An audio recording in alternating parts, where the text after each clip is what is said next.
Space. I predict an episode where something bad happens. Oh yeah, some things are. Oof. I've been sat here in silence preparing something I really hope I don't have to use. So, Which is the second character? No! did some ruling. So this should be fun. Some rules, some things were determined over the course of the week.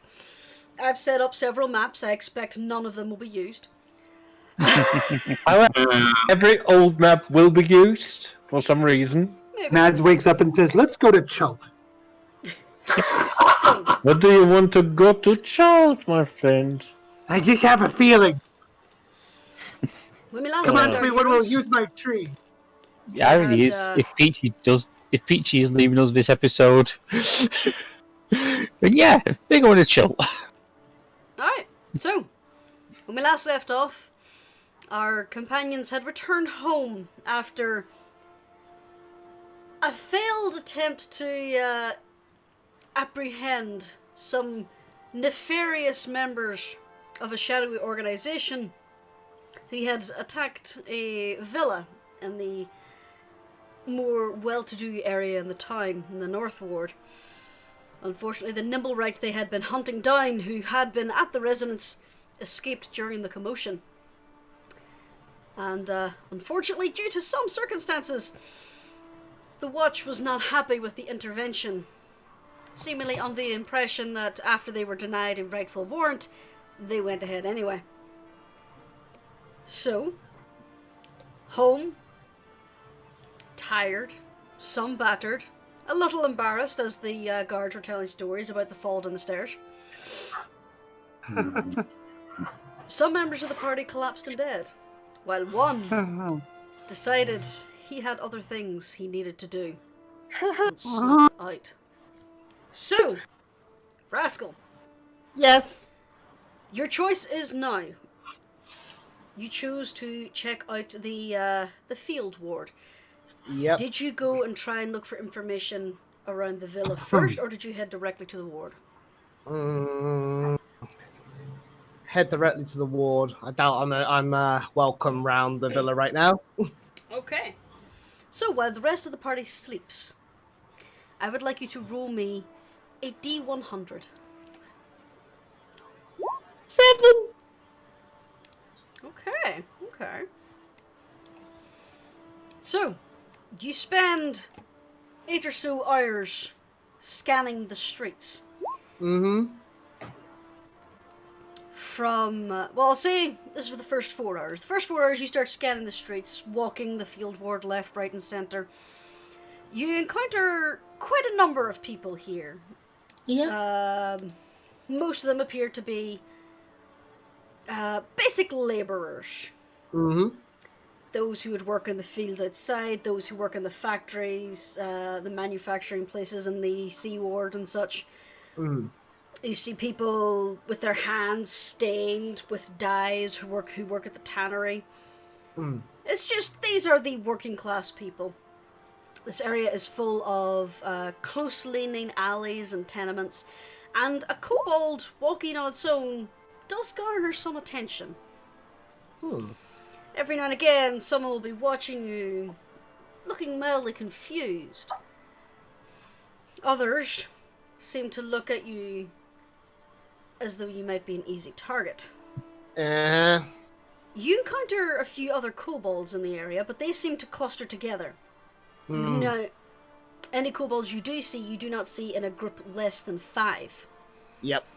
The same goes for gnomes, halflings.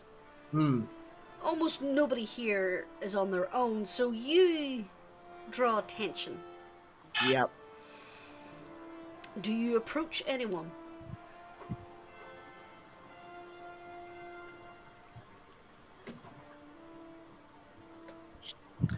Ah, jeez.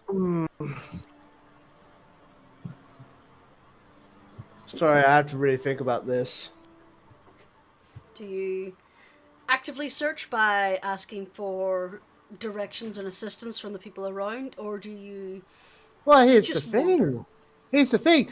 How would he describe the nimblewright? He hasn't seen it. He's the That's a description. man. someone unusual, maybe? Yeah. I'll try the Eh. kobolds then. It's big. It goes click, click, click. It's made of metal. Alright. So, after a little bit of wandering the alleys, you start to realize that this may not have been the best method. Perhaps you could get a little help. Yeah. You come across... Well, more you follow the sound of chittering in Draconic as you come across this collective of blue and bronze kobolds. It seems that they have occupied this little 3-story house as a kobold collective. Aww. You see different colours roaming the upper floors, but the ones who are hanging around the stoop are mostly blue and bronze. As you approach, one of them nudges their friends and they kind of look at you. He's like, who's this? So they're watching you now. What do you do? Alright. In Draconic, Rascal will say, greetings, friends. It's glad to see some other kobolds around here. I was wondering if any of you had seen a sort of mechanical man skulking about, likely injured. Mechanical man? How long ago? Roughly how long ago was the whole The business fight at the villa? would have been around the evening. So, well, I'll say the evening. Middle of the night. It was 1 o'clock, 2 o'clock when you broke in and started the fight. And that was around the time that the nimblewright symbol started to fade. So around 1 o'clock in the morning, basically. Yeah. Okay. Around 1 o'clock in the morning, really late at night. We tend to sleep at night. Maybe Buttons know. Button works the night shift on the docks. They all start chittering loudly, asking about Buttons. Like, where's Buttons? Is he home? Is he asleep? And eventually, one of the blue kobolds gets up and goes inside in search of Buttons. Buttons. After a while, the kobolds just make pleasant conversation with you. Like, how are you doing? Have you got anywhere safe to stay for tonight? Watch your wallet if you go down that certain street. Things like that. And after a little while, the blue kobold returns, and following behind him is this short, stocky, green-scaled kobold, and he's just rubbing his eyes, and he looks tired. He's got like one of those little nightcaps on,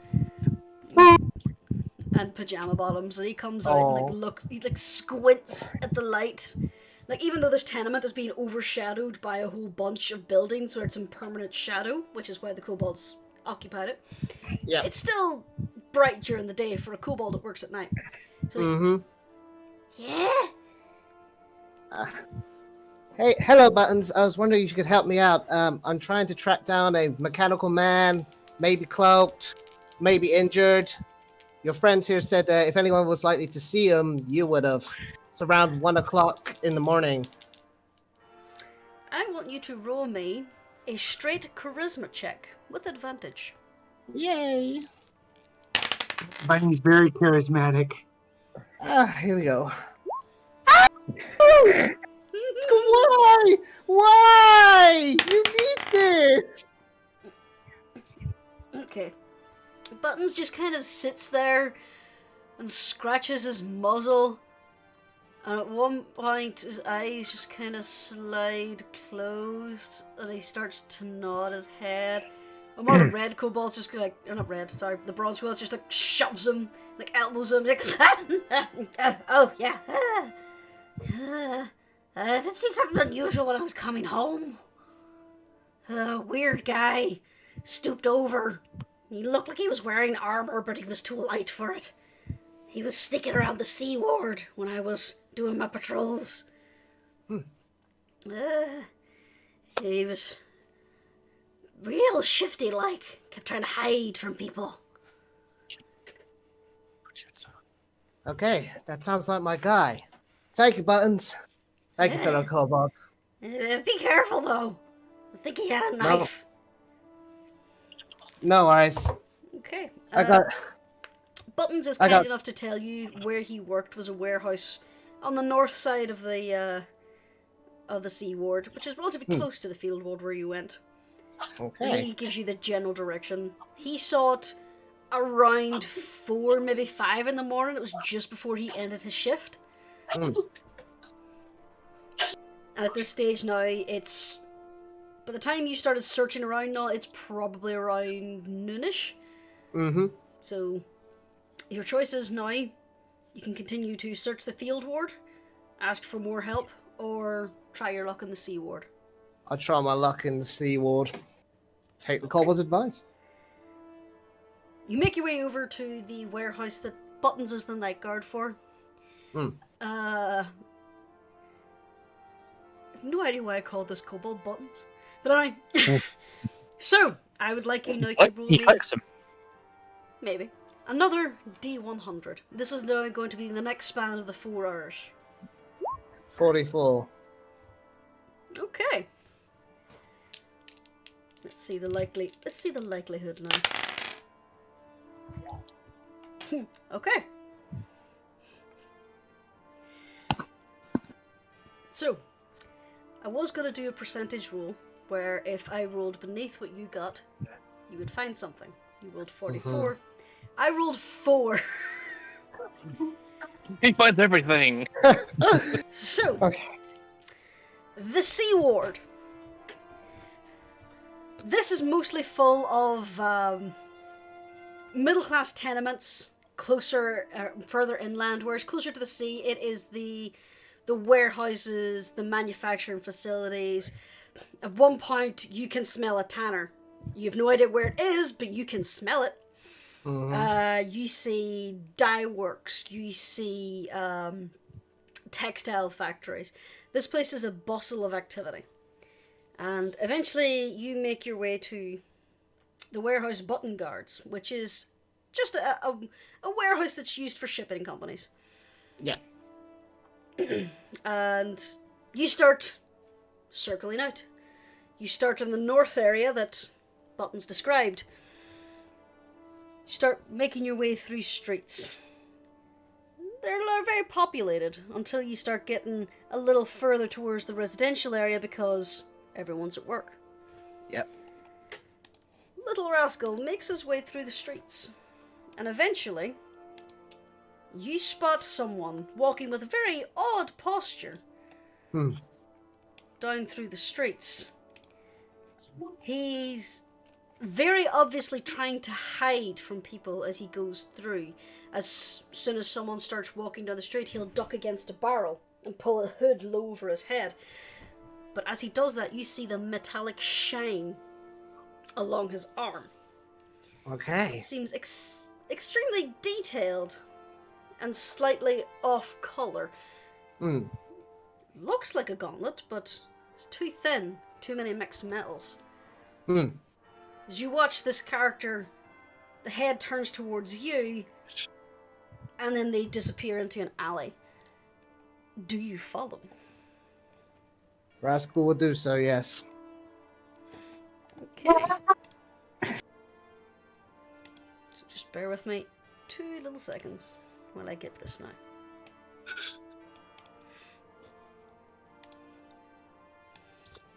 There we are.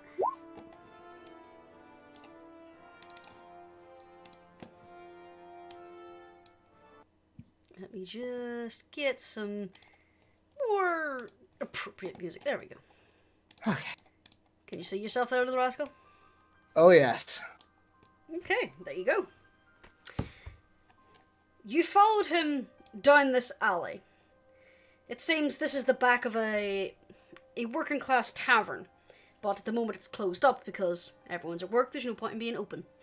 As you watched him, he skirted around the buildings and disappeared around here. Do you follow?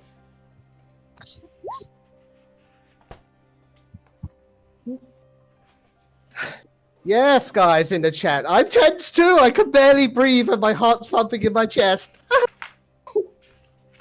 So, was it obvious the nimblewright saw Rascal, or... You can roll an insight. Yes, please.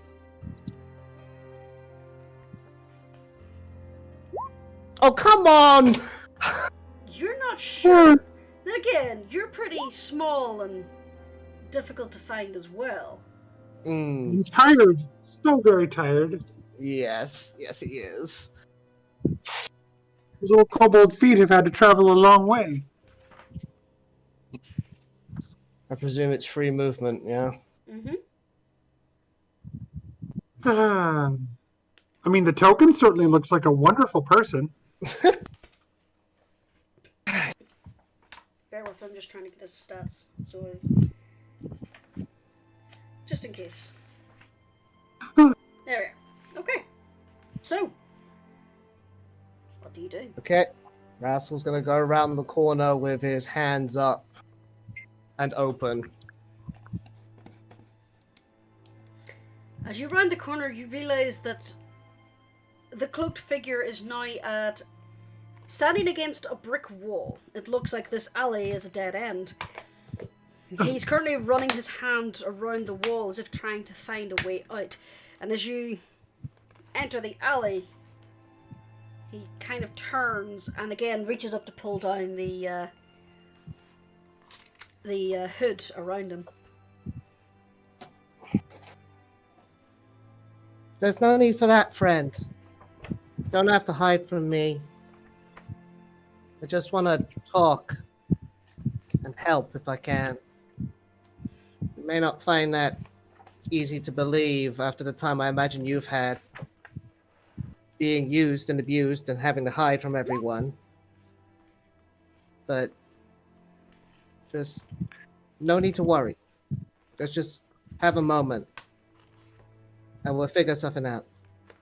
Rascal's actually going to take off his rapier and shield and toss them aside. Uh-huh. The creature kind of tilts its head at you in like a way of like a confused puppy. And the way it tilts its head, you can now see the mishmash of parts that have been created to form its face. Yeah. Two subpar gems form the focus of its eyes as it kind of looks at you in confusion, or what you assume to be confusion. It doesn't have any expression. Yeah. Is the nimblewright injured or damaged rather?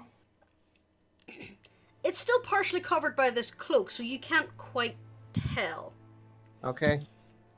It is bigger than you, by the way. It's about the size of a standard human. It's about 5'6". Many things are bigger than kobolds. Are you hurt? I could probably do something about that. You've been through a lot. It's the least I could do. I can heal. I've got magic. Roll persuasion.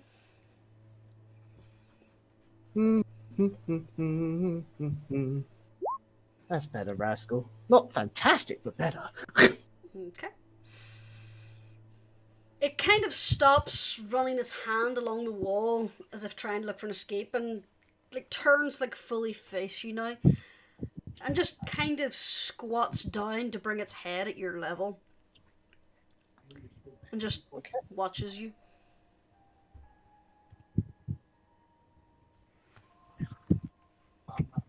Rascal's gonna put his hands to the nimblewright and cast mending.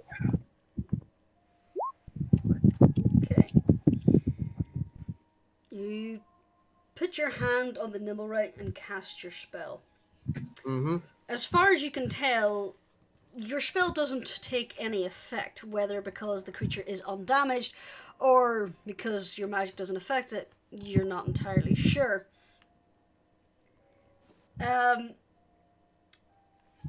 As you do it, though, the creature slowly shifts. It looks down at your hand and then looks directly up at you, catching your eye. And it slowly extends its arm towards your shoulder to set its hand on your shoulder. Do you resist? No. Okay. It does like a small, almost patting motion for a moment as it closes its grip on your shoulder. Rascal, does a 23 hit you? You know it does. Yeah. It's a kobold. Do you have to ask? You see a flash of silver just below your sight line, but before you can react, the grip on your shoulder tightens, and as you look down, you see that the nimblewright has a knife and it has now plunged it into your chest. How much do I take? You take...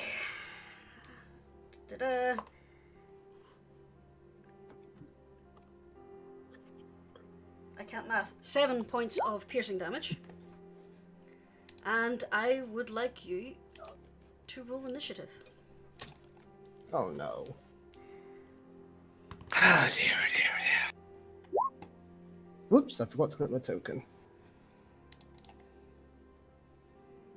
I'd rather take the 17. Oh, never mind. That 20 works too. It's up to you. Okay. Well, we'll take your first one. Okay. Sorry. We always have to go with the first one. Alright. So. Just let me change the music to something a little bit more appropriate with what's going on at the moment. Oh, I didn't know. This feels appropriate. Oof. Yeah, this feels really appropriate. Jeez. Okay. I have to have my music off. You know what? Sure. We'll go with that for what's going on. Okay. No. So, the nimblewright is going to throw you off and draw a rapier. The rapier seems to come out of its leg as it just stands up, pushes the thing away, draws the rapier that had been concealed within its body, and it's going to attack you. A 10, I assume that misses?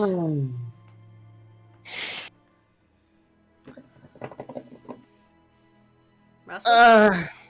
Yes, that would miss. Okay, and it does get multi-attack. Oh, my berry bunny. 19. That hits. Okay, so that's rapier. D8. Where's my D8?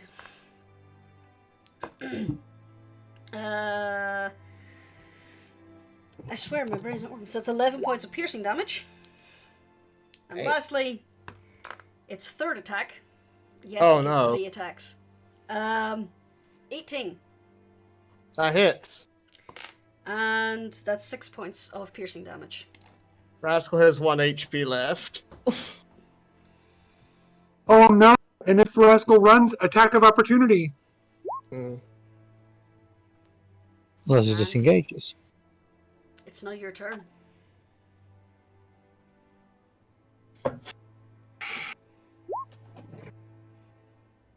Don't apologize for little caps, Dennis. I understand. Oh.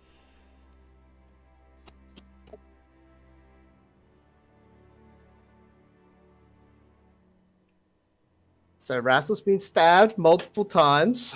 Bleeding pretty bad. Stabbed and slashed. Yep. And not carrying any healing potions. And he threw all his weapons down. Mm-hmm. Exactly. I know you're scared. I know you're hurting. But if you go this way, this path, there'll be nothing for you but nothingness. You could be something, anything. The rest of the world says no, but I say yes. Please, be open to the idea of having a chance. I'm willing to give you that chance. I don't have all the answers. I don't know what I'm doing, but I'm trying to do my best. I don't want you to die. I don't want you to just be a tool.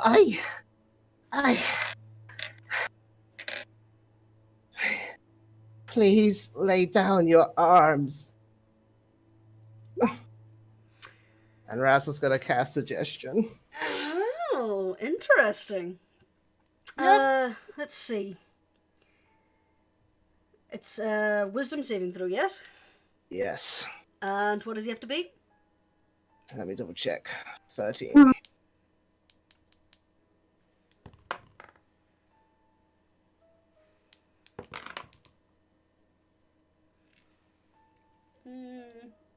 Okay.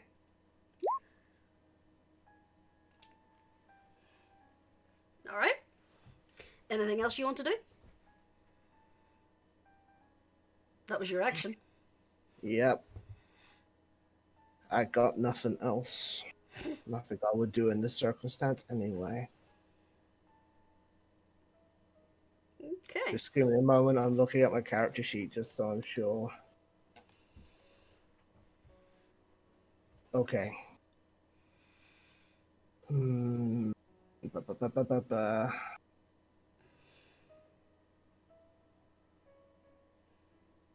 Okay. I end my turn. I'm not Okay. running. So, the nimblewright tilts its head and opens its hand as its rapier clatters to the ground. It looks at you, looks at the rapier, looks at its hand, and then looks back at you. And that's its turn.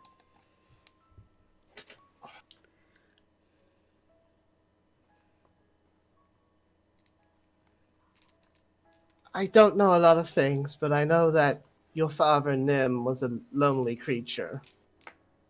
And he made you just to try and understand himself a little better.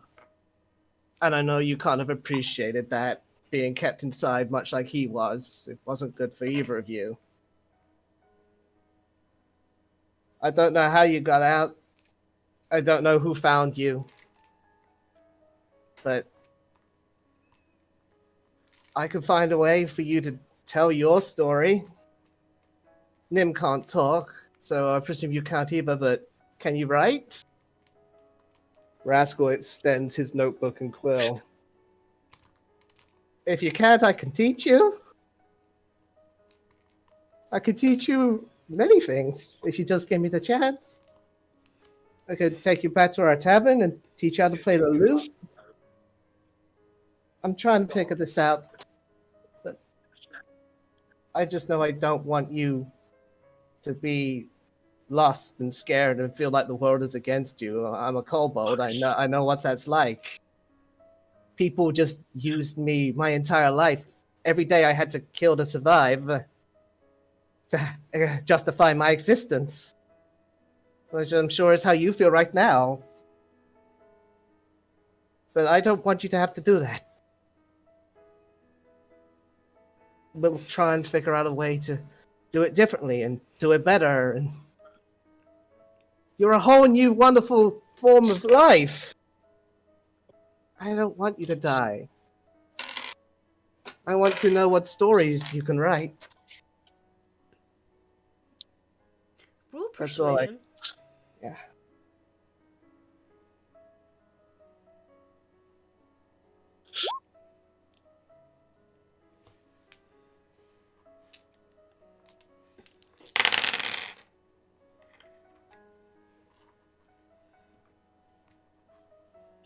May I Okay. use a point of luck?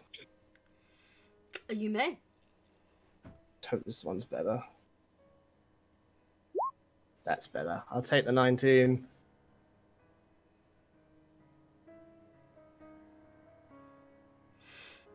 Okay.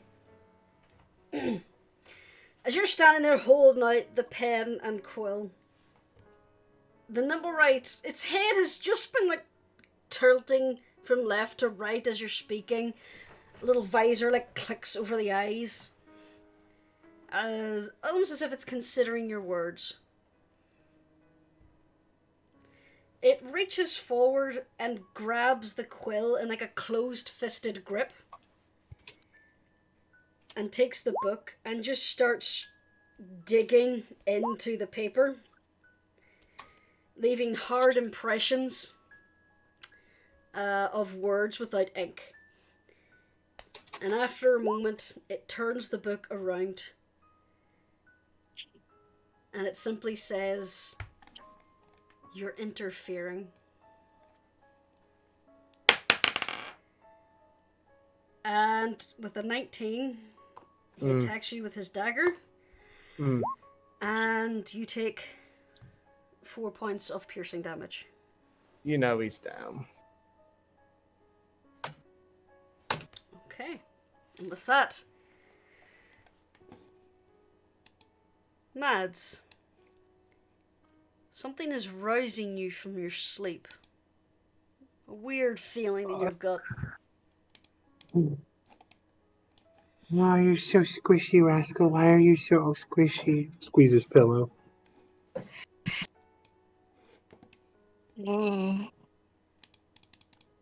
Mads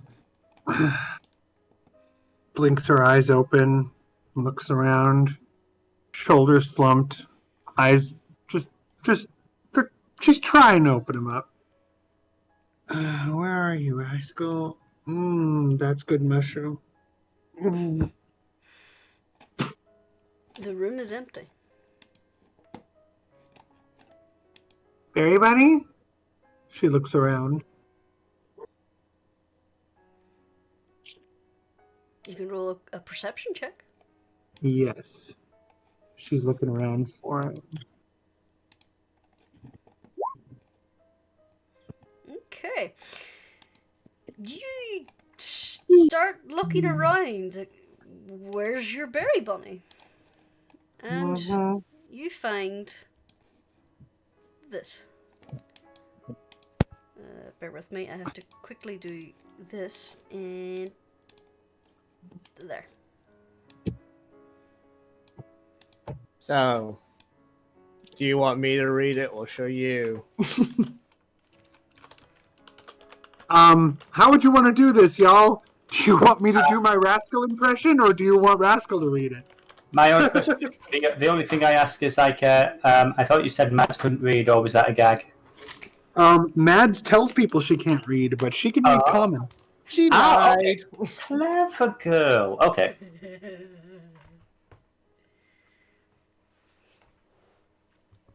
So, who wants to read it aloud for the stream? Me or Rascal? Seems like it's gonna fall to me. Yeah, let the wordsmith spin his little tail. Yep. Do it! Okay. Residents of Rascal's Rendezvous. If you are reading this, then I have potentially run headlong into my death. I'm finding the nimblewright, and I'm going to do everything in my power to bring it to the tavern safely, alive and well. Either I return with a nimblewright prepared to forge a new path in life with our help, or I don't return at all. The past day or so have been particularly trying, and I've not been entirely honest with you about what's been going on with me. When you all ganged up on, menaced, and outright bullied Nim, this newborn sentient being with the mind of a toddler, I was disgusted and infuriated. The mechanical bird you all leapt at the chance to assume was a threat out for your blood was beautifully fashioned and made out of love. Art is a form of expression, and it seems it falls to me to play interpreter. Nim is a lonely creature, metaphorically and literally trapped. There is no one else around who knows how he feels. The teachings of Gond only serve to alienate him, and his existence is treated more of a problem to be controlled and hidden rather than explored and celebrated. The mechanical birds represent freedom, and Nim desires to be free. Free to roam, free to explore, free to express himself, free to learn how to understand the world and his place in it. His desire to understand himself was so great, he made another nimblewright like him in order to do so. And that nimblewright in turn felt stifled, even more so than Nim, and took it upon himself to claim his freedom. And then Nim had his tools taken away, his one means of expressing himself to the world.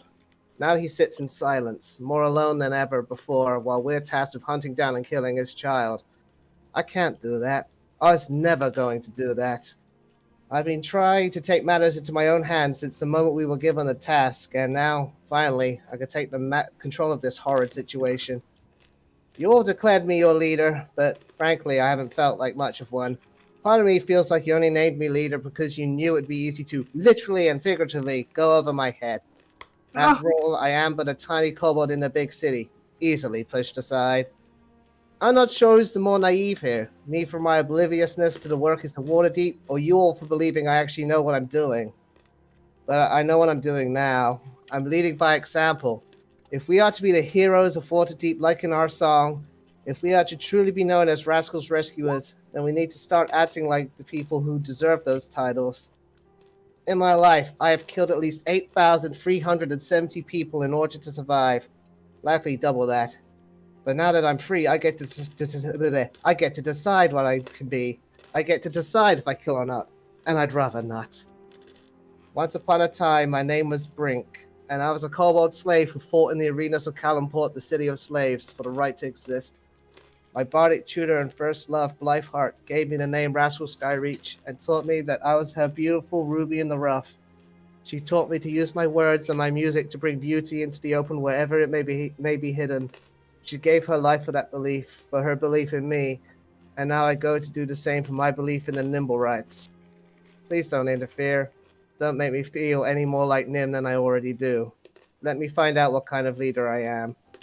If things go sour, please try to retrieve Sammy's rapier and my, or rather Blytheheart's, loot, and mount them somewhere nice in the rendezvous as my memorial. The rest of my belongings are yours to deal with as you see fit, though I would prefer if anything that could be sold is sold for the good of the tavern, except for the opera program. Should my body be found, I wish to be cremated with it. I am a dragon after all, albeit a little one. It's only fitting that I should return to the flame. Forgive me for being selfish. I can't ask you all to be heroes, but I can't live with myself if I don't try to be the beauty I want to see in the world, and I want to be a hero to be looked up to, metaphorically speaking. Your friend, Rascal Brink Skyreach. P.S. Mads, out of everyone, you have come the longest way in the time we've all been together. No one is beyond the capacity to change, and don't forget that. I love you of every fibre of my tiny kobold body and soul. If things don't work out for the best, I only hope my efforts thus far will give you the family you desire. I know you'll be a great mother. Don't be afraid to find someone else to love who can help you look after our clutch.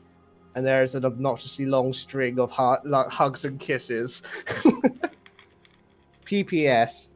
Isla, you may not see us as your friends, but I know you lost something that meant a lot to you today, and you lost it because of us. I may not be around to enforce this, but I say the tavern and a bed in it should always be open to you. P.P.P.S. If I die, I'll say hi to Sammy from you all. Please don't forget her.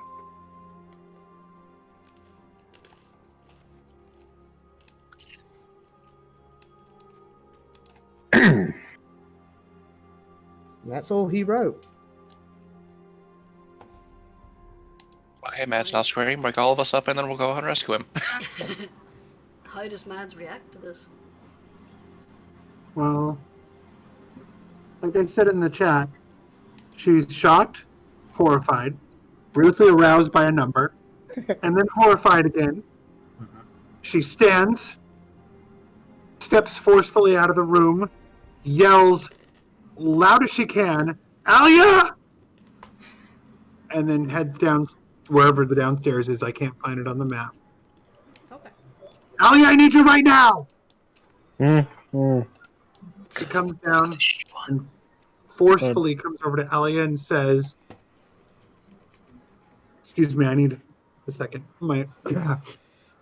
What is the problem? And to Alia, she says, Rascal's gone to look for the nimblewright. Come with me, now! Um, Oh, he just has this what Rascal? completely. Oh, he just I has this need you with me. dead expression on her face. I need you with me now. Before we go any further, Mads basically screaming down the stairs would have woken all of the residents. As Ashford had stated, he was getting up relatively early to look over the applications. He was downstairs. Vaizan and Hunter was going to investigate this noise. Yeah. Yeah, he is moving a little slower than normal because he's still got a point of exhaustion, but he does have... He's basically shirtless and he's got the great sword in his hand. What happened? What's going on? Rascal's look for the nimblewright. There's no time. I need someone to come with me. Right. With you. Yeah, Peachy instantly runs upstairs, grabs the rest of his stuff. Yep. Hunter does the same. It was supposed to be you, Alia. And Mads is like shaking, and she, at that point, turns into a Rottweiler and goes up to the front door like, will somebody at least open the door? Paw, paw, paw. Ashwood opens the door. Oh, before we do that, did I get a long rest? You did. You all got a long rest. Okay. Let me restore my stuff then and my spells and all that.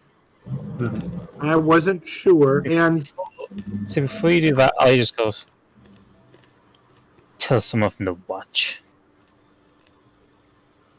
I'm sorry, I didn't catch that.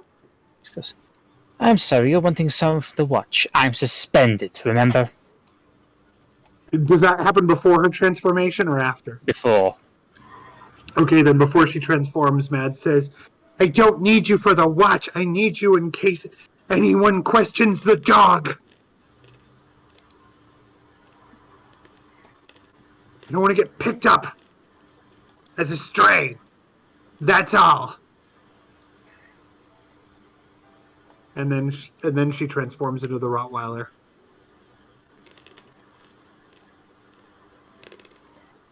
If you decide to go wandering after a killing machine, it's his own fault.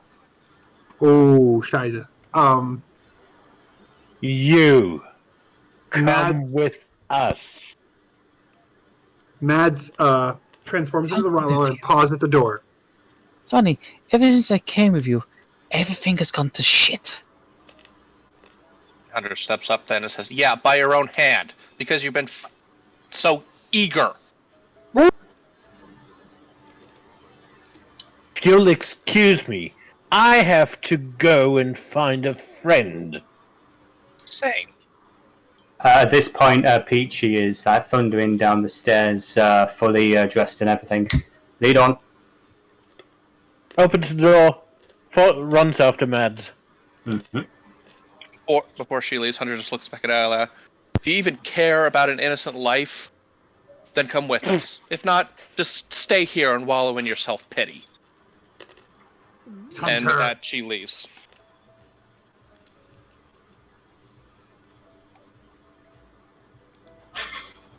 Oh, Sephi, what's Alia going to do? She just goes, I knew I should have come to the fucking dungeon.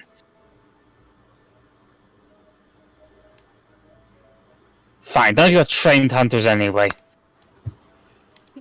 But understand this, if we find that fucking nimblewright, I'm tearing its legs off and dragging it onto fucking Cromley's desk myself.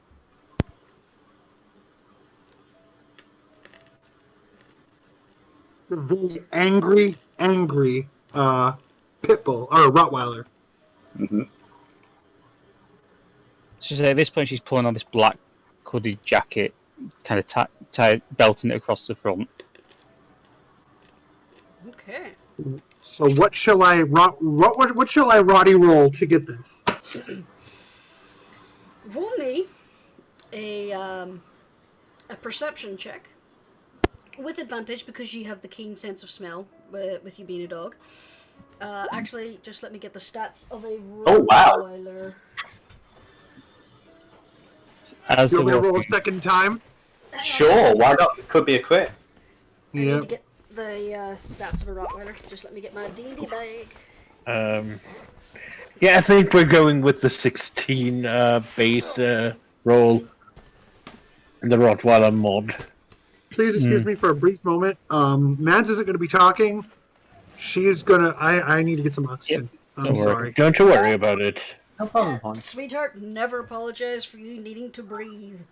Alright. as they're walking, Ali does say, don't think for a single damn second I'm doing this for any of you. I'm doing this because I want to throw that piece of shit onto Cromley's desk. You know what? I would say this. Peachy only caught a little bit of the attitude from before, but hearing that, before she said that, he was kind of keeping pace with the group at her side. At that point, he kind of like side-eyes her a little and just moves forward, distancing himself from her. And that's it. Okay. So, with the perception... Quickly just double check something. Wisdom. Okay. And thank you for the so advantage on that. She knows what Rascal smells like. She definitely does. Mastiff has advantage on perception checks that rely on hearing and or smell. So you get a +1, so 16 plus 1 is 17. We'll take that roll. So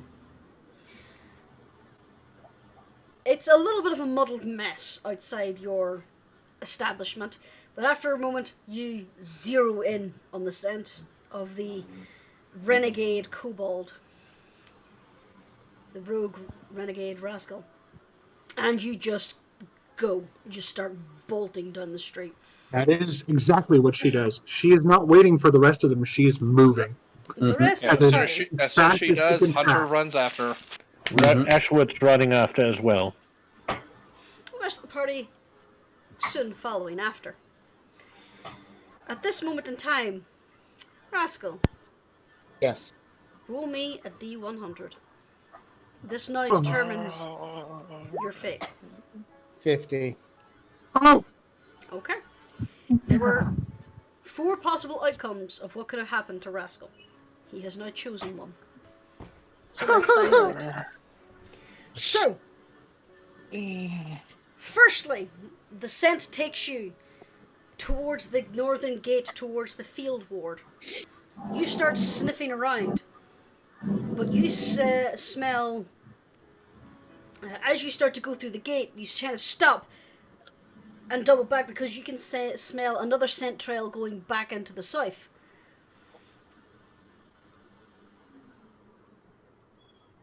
Do you follow the one north or south? Which can one's I do fresher? anything to figure out? Yeah, that's which one is which one is stronger. Roll an intelligence check. With the Mastiff, Oh that no! is a D100, or not D100, a D20 -4. Yeah, and plus Mads is not smart. Oh no. D20, you said? Yeah, just roll a straight D20 and we'll use the Mastiff stats.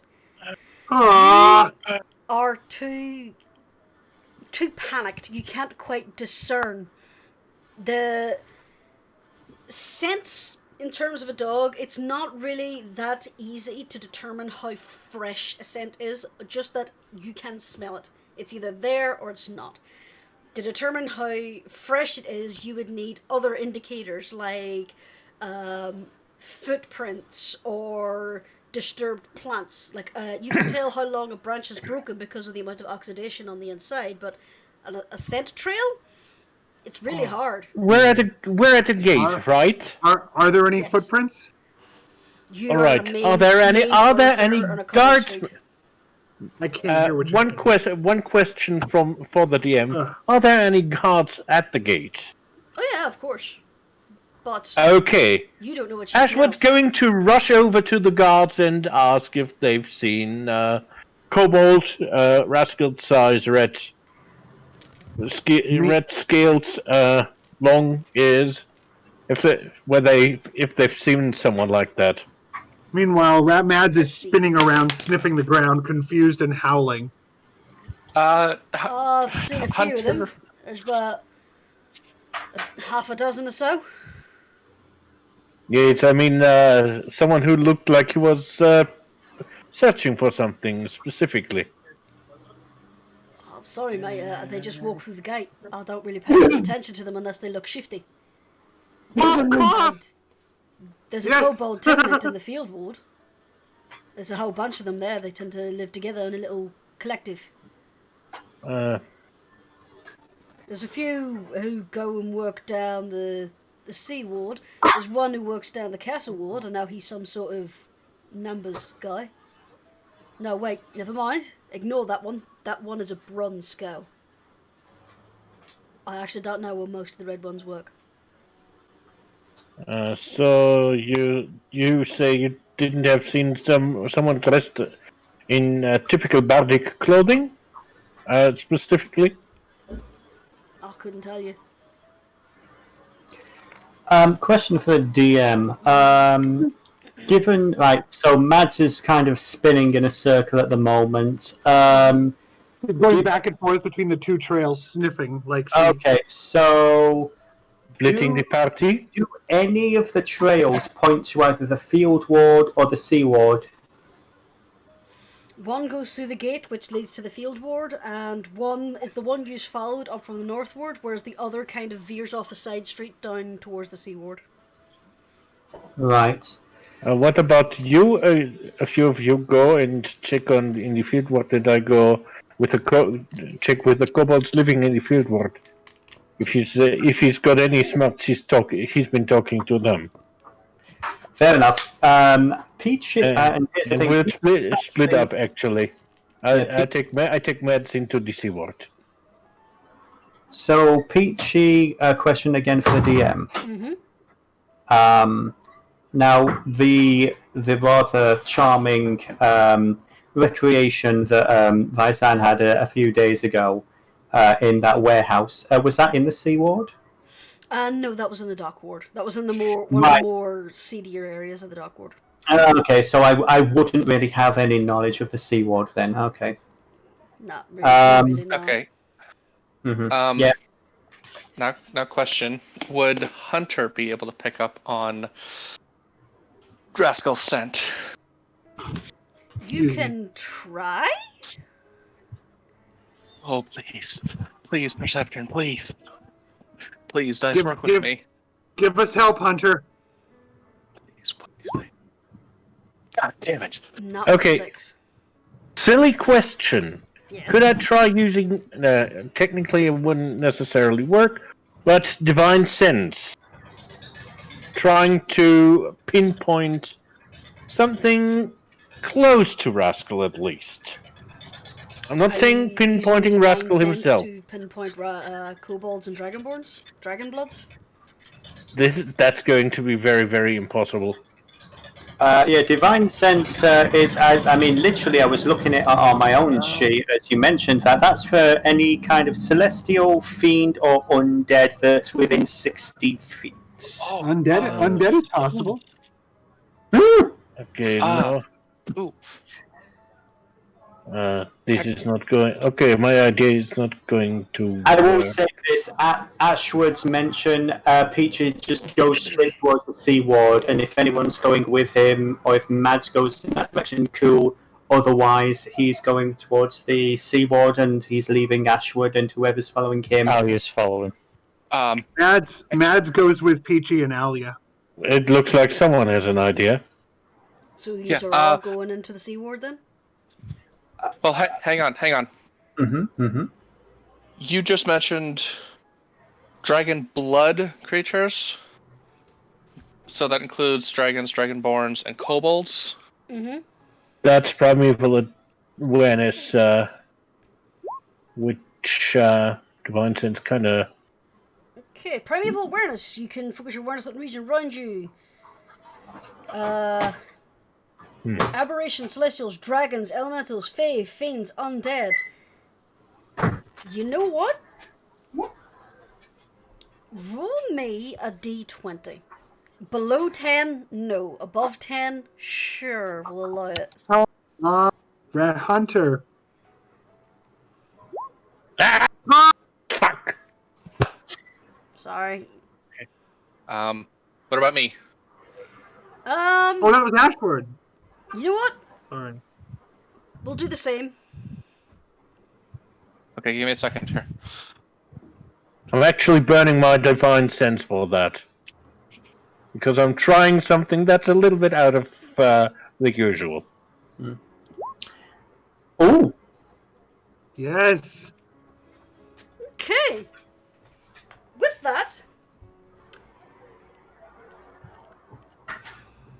Okay, you've been around Rascal enough to recognize his magical aura and you would recognize his scent.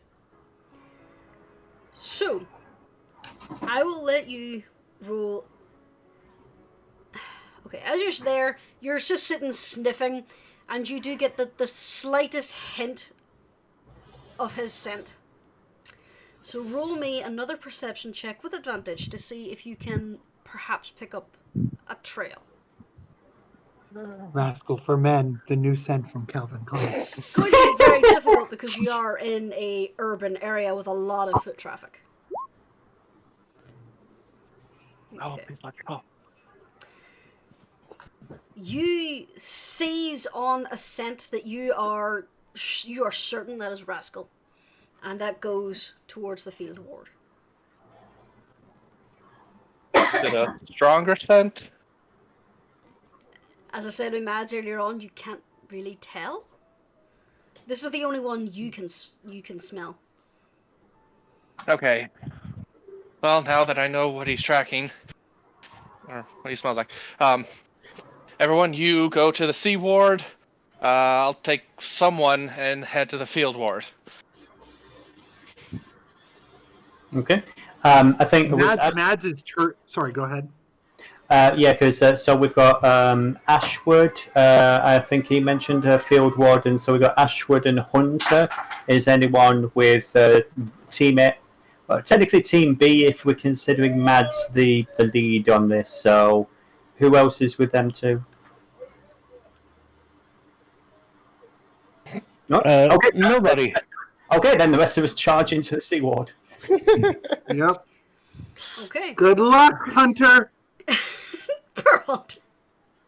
Hunter is meanwhile Panicking right now. No, I think that was such a clutch move, though. Seriously, I think that was. It was good. That's bending the rules, but I'm gonna let you do it because it was a creative way to do it. Okay, so we'll go with the field ward first. Hunter. All right, where do these kobolds live, roughly? Oh, you're asking the guard again? Yep. He gives you a rough idea. He's never been there, but he's aware of the building. He points you off a few streets to the north and a few to the east, and he says, you should see it because it's in the shadow of a large stone building. It basically points off at the top of a turret that used to be part of a watchtower, but as the walls expanded, it's no longer needed. So he tells you it's a little bit up around there. Thank you, sir. Good luck looking for your friend. So you spend a few minutes roaming the streets very quickly looking for this Kobold tenement building. And eventually you hear chittering, yipping noises that you recognize Skyreach, that your companion would have made when he was excited. Little happy yips. And finally, you do encounter this building that is almost entirely in shadow from this old stone watchtower, and there are a few small kobold children rolling around in the dirt in the street having fun, under the watchful eyes of this surly-looking green kobold who's smoking a pipe. Hunter immediately goes up to the older kobold. Excuse me. I'm sorry, I'm in a bit of a hurry. Have you seen a red-scaled kobold dressed as a bard come by here recently? Little guy with the loot? Yes. Yeah, they got me out of bed to answer a few questions for him. They said he was looking for some metal man. Yes, that's him. Did you see which way he was going? Well, yeah, I told him where to look. There's warehouse in the Sea Ward. He went there quite a while ago, though. I don't know how long he's going to be there. Okay, what warehouse specifically? Okay. Buttons takes the time to basically give you the same information he gave Rascal. He seems to be a little annoyed that he's basically had to repeat himself. And now his eyes are kind of narrowing in concern. He's like, he's not in any trouble, is he? I hope not. Let's see if we can get to him in time. Thank you. And she pulled out just random random coins and just tosses it at him and then runs off. Alright, you throw, I would say it amounts to like 7 silver. The coins just kind of, he catches most of them, one of them drops down, and the little ones just kind of go into a little fight. A small blue scale manages to get it and just pops it in his mouth like he's just had the sweetest little treat. What did you get? "Ah!" He is in the Seaward District. We gotta hurry. All right. Little idiot sometimes. So, you run off. Hopefully to Yeah. catch up with your companions. So, meanwhile, the group that has gone to the Seaward. I have to say, this is delicious. This is delicious. Mads. I don't care how expensive plane tickets are, Nicola. There are players I in love the you too, Dennis. EU and the UK. So. Nom nom nom nom nom nom nom, tasty drama. Yes. So, Mads and Vizan are striding towards the Seaward, with a very grouchy Alia bringing up the rear. Mads is running as fast as her Mads. Rottweiler legs can take her. I would like you to roll me another perception check, again with advantage, so that's a d20 plus 1. Okay.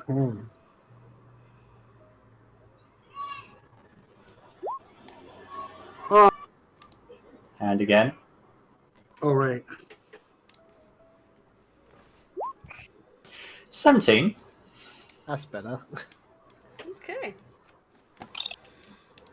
Just let me get this set up real quick. How long will it take to get from the camp to this? With you sprinting, not that long. Probably take you around half an hour or so. Jesus, I think Christ. Excuse me. And Mads. There we are.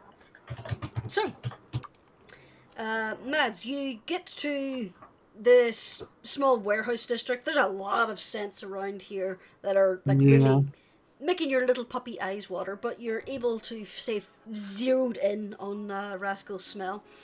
You come across this series of streets where his scent is kind of pulled for a little bit, so he spent some time here. You spend some time spinning in little circles, looking around, until eventually you find another trail that runs off to more secluded streets. As you continue on, you eventually find a strong scent leads this way. You also start to smell the coppery tang of blood. Mads is following the blood and the Rascal scent unless they diverge. Okay. You follow the scents, and they all lead you to this area. Mads heads there, barking, baying. Okay.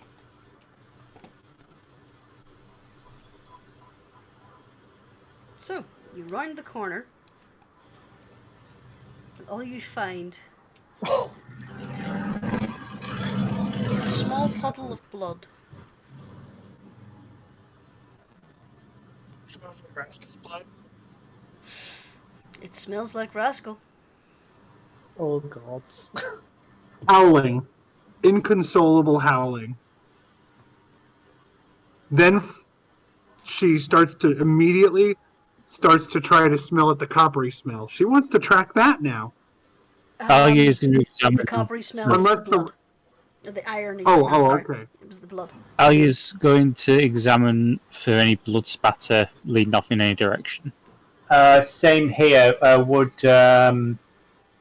So I've only got +2 to investigation, so would I be able to give Alia advantage, like oversight or anything? Or do you want me to roll separate? I would like you to both roll investigation separate. Okay. That's going to be disadvantage because exhaustion. Sorry, Rascal. Oh. Okay. It's weird. So, you are both looking around, and Alia, you notice that the pool of blood has been disturbed. It looks like something has been mildly dragged away, but there's also an indentation in the blood, and beyond that then is a footprint. So it looks like someone stood with one foot in the blood puddle. The impression itself is a very strange shape for a humanoid foot. It looks like someone wearing heels, but they were almost impossibly thin heel, and a weird textured shape in the, what do you call it? The ball of the foot, there we are. With a point that would have been too severe for human toes to fit in a shoe. Alia's basically worked out that this is a nimblewright's footprint. That's a She's gonna decision try you can and safely make. she's gonna basically try and again look for the direction this is going and try and see if it matches the direction of. She's basically trying to see if Rascal's body's been picked up and carried off by this thing. It's hard to tell, but there is slight drag marks where it looks like the body was first shifted and then lifted. Other than that, you can't quite tell. The footprint leads this way. As we head back this way, question: is there a shield and rapier left lying around here? No. Oh. I just put Mads in the player chat.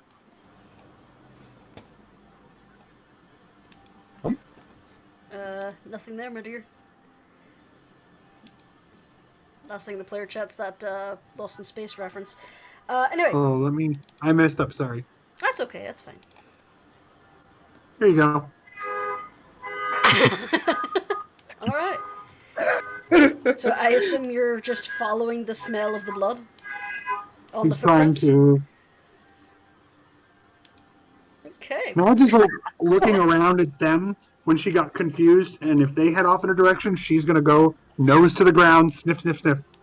Yeah, like I say, Peach is going to point to the blood and point to Mads and then point the direction they're going. The footprint starts to fade around here. And you could see just the barest hint of a bit of blood this way. Right. Peach is going to point over here and say, "Go on, find him." To Mads. And she's gonna try to be sniffing the ground for blood, or Rascal, or any kind of oil or machine scent. She's looking for anything. Okay. As you She's come around here, you notice, crouched against a wall, appears to be someone wrapped up in a blanket.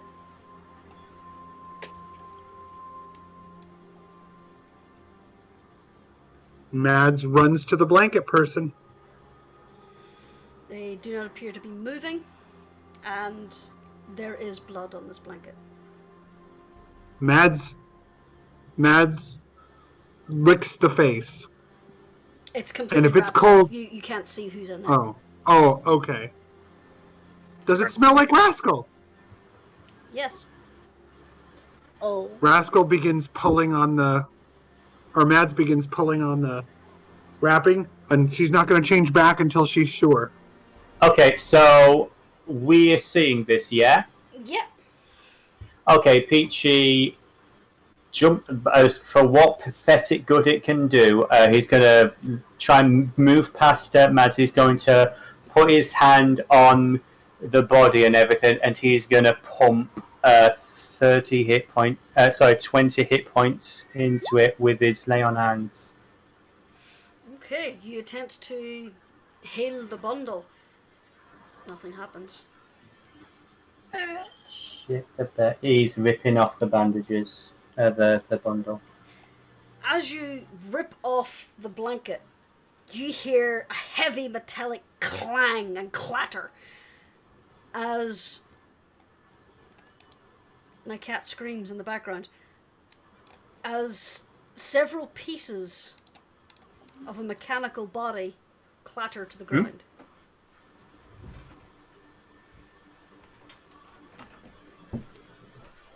Huh? I don't get it. What happened? This is the nimblewright. The nimblewright's fucked up. Someone's gotten there first. By the way, that what was in character, by the way. Oh, please don't let her get this over. Okay. Mads is baying. She's just full on howling and like turning circles. The creature... You've never... Sorry, go ahead. It is in pieces. It is battered and broken. You can see tucked away is the scent that Mads was following, is the blood-stained dagger that appears to be broken, as it is now shoved in amongst the rest of these bits and pieces. And as soon as Lucy gets off the book, I'll tell you what else you found. Oh, God. Hi. What's stuck in your eye, darling? Let me see. There we are. Oh, I got it. Good girl. Kitty Goop Eye takes precedent. Yep. Yeah. Okay. Let's see. Where is it? Alright. If you want to have a closer look at this thing, you would need to roll an investigation check. Mads is just sniffing around for Rascal. She's trying to find the scent. Oh, yeah. If I may also, since I had lay on hands, I tried to heal the robot. Right? No, you try to heal a junk pile. Okay. So, after rummage around in the pieces, this thing looks like someone took several hammers to it. It is broken, it is busted. So it's beyond repair. It is smashed. It is completely destroyed. There is no arcane energy off this at all.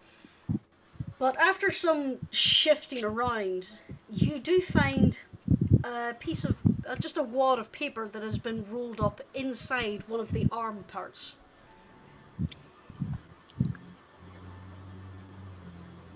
And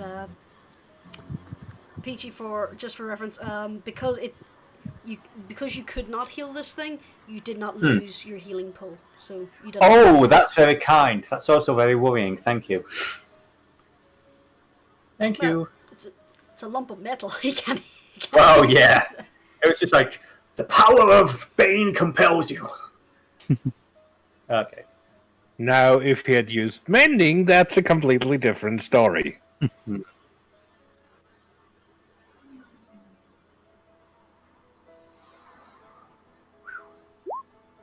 So what are you doing there, Ellie? She was just seeing if it can be repaired. No. Does she want to repair it, then dismantle it again? Because that's what Peachy wants to do. There was a lot of delicate clockwork instrumentation within this, and a lot of it smashed. And as you're looking through, there's actually not enough rubble here that would constitute a full body. So pieces are missing. Is the head there? Yes. It is cracked.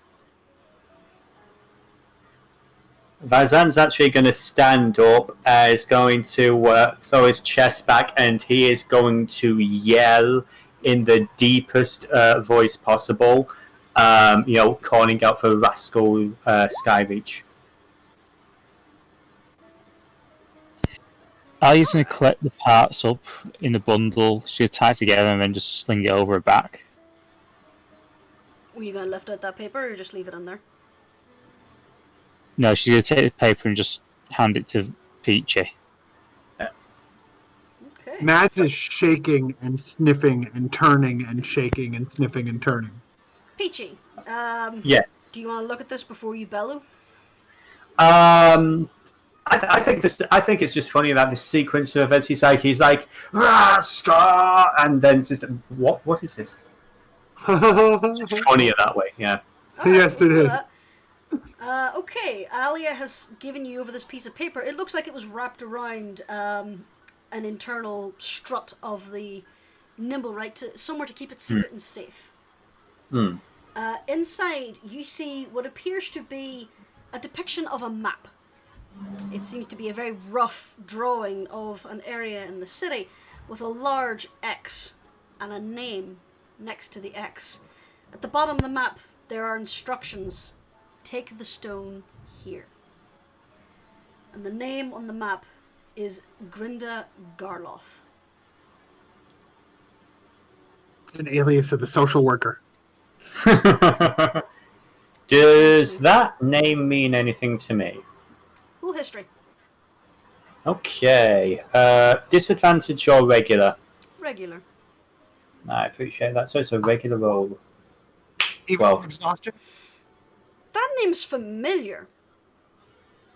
Why is that name familiar? Almost like you dealt with her a few days ago. No, that's not it.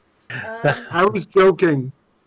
You're sitting, racking your brains.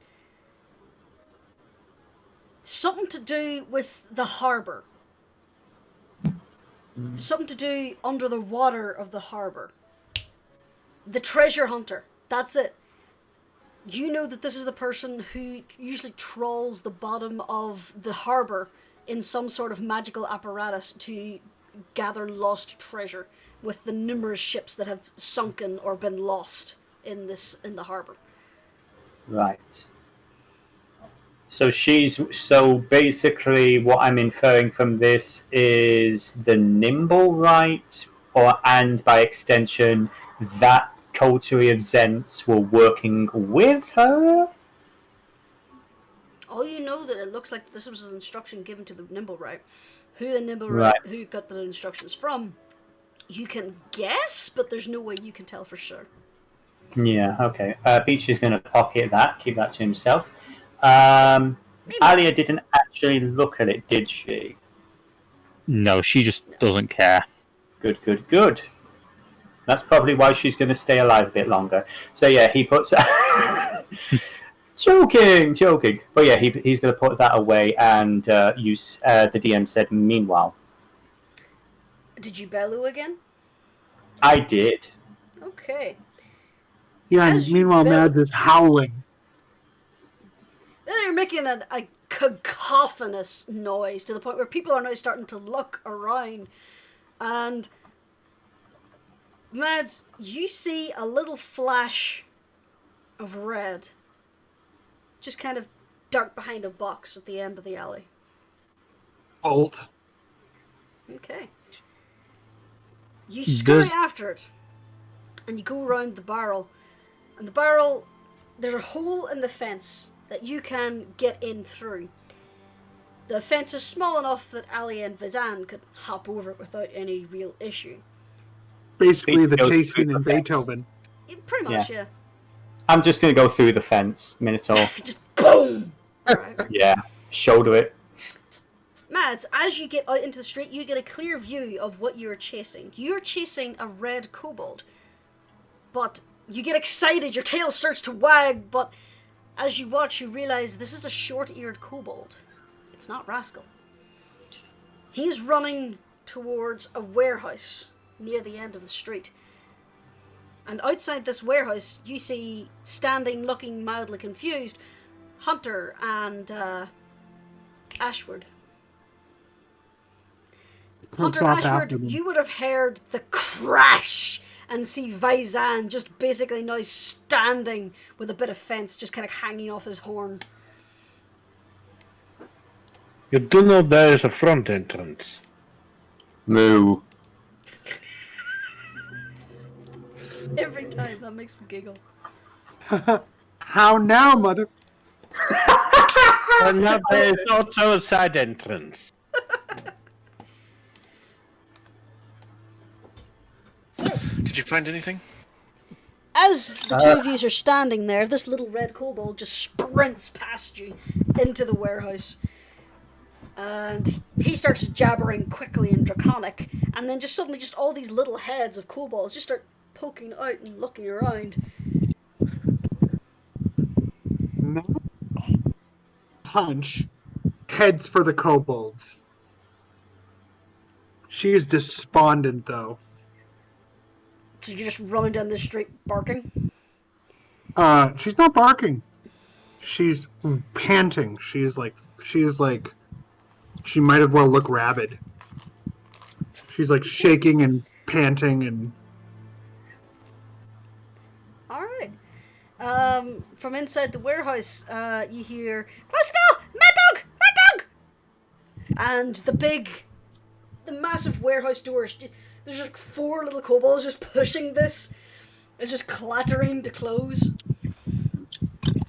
If again, as they're doing that, Peach is like, hold on, we're looking for someone.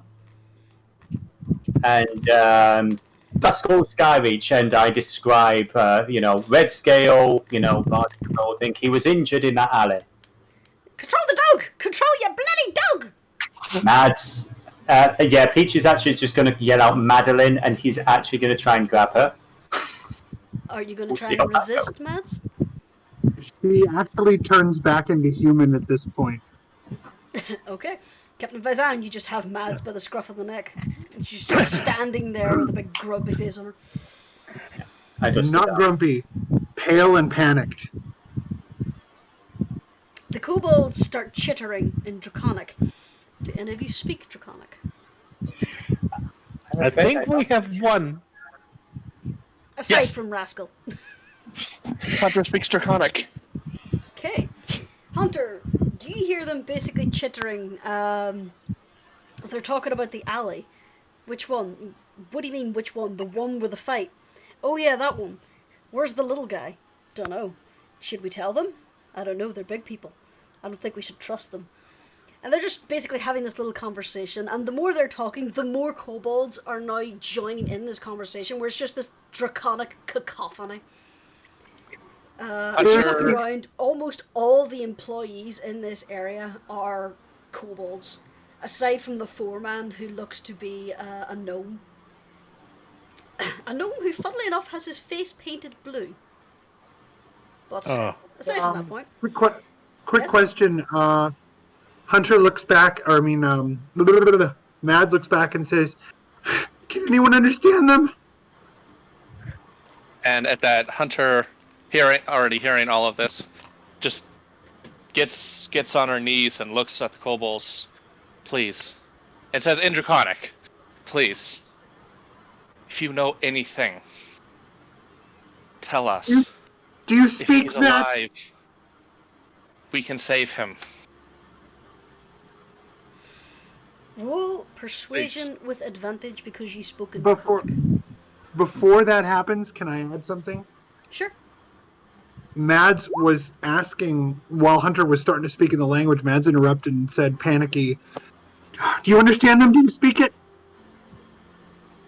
Okay. I think, yes, Hunter speaks that language. "Tell them he's my mate." Please. It's my friend's mate. If you know where he is. They all kind of like start looking to each other. A few of them look like really surprised that this tabaxi is now talking to them in Draconic, but they kind of start whispering to each other, and then a few of them scurry off into the warehouse while others open the door again. And this ancient looking blue scale just kind of beckons you to follow. Mads walks immediately with him, going fast. Okay. They take Thank you in through the warehouse. The warehouse itself seems to be dedicated to the shaping of wood and metal rings. It's a hooper. It's a hooper factory where they're making no, Kubur. Kubur's the one who makes the barrels. There's just all these kobolds around that are like bending wood, and working with little tiny rivets. And they eventually, this ancient blue scale brings you to this one, like, little cabin in the middle of the warehouse. At this stage now, all work has ceased. Everyone is just watching you while the little gnome is shouting in Draconic, come on, as if you've never seen a minotaur before, get back to work. And he was bellowing it in Draconic too, so very strange gnome. They lead you to the door of this tiny cabin, and it's like those like little security booths where there's like enough room for like maybe 2 people. And the little blue kobold just kind of opens the door, and you see, lying on the floor, respectfully wrapped up in a few, the cleanest blankets they had, is a small red scale kobold,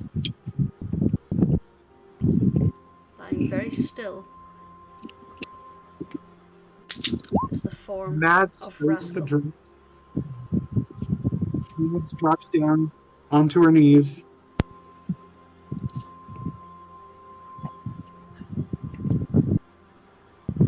Okay. And He's be a kind DM. the DM doesn't decide, the fates do. As you reach forward to touch him, the blue kobold just kind of takes your hand and shakes his head. He gives you a little pat, and then he turns to look at Hunter, and you hear him speak in a croaky voice in Draconic. He's too hurt to move. So he is alive. She says back in Draconic. He does that thing where he kind of holds up his hand and gives it like a really unsure kind of wiggle. He's alive. He's alive. Everyone, quick! Potions, healing, quick! Instantly, again, the moment that is said, it's the 20, it's the 4 lay on hands, boom. I'm sorry, just laughing at the chat. Frox is gonna kill me. Anyway, okay, so Yeah. you hit it. Rascal, Yes. do me a little favor and roll me a Constitution saving throw. Okay. God. Can I use points of luck in this state? No.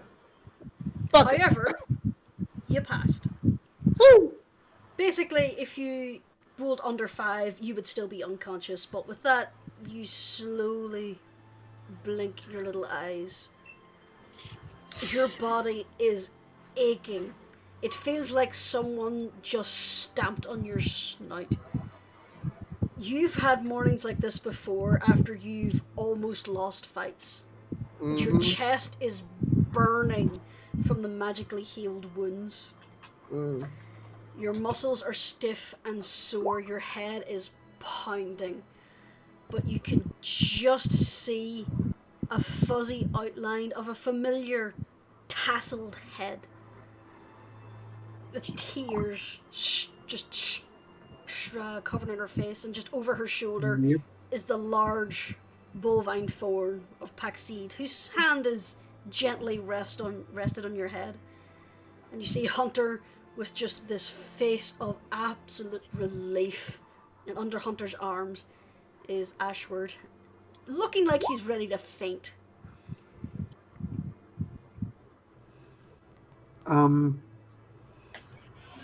What do you do, Rascal? Because I want you to react before I do what I do.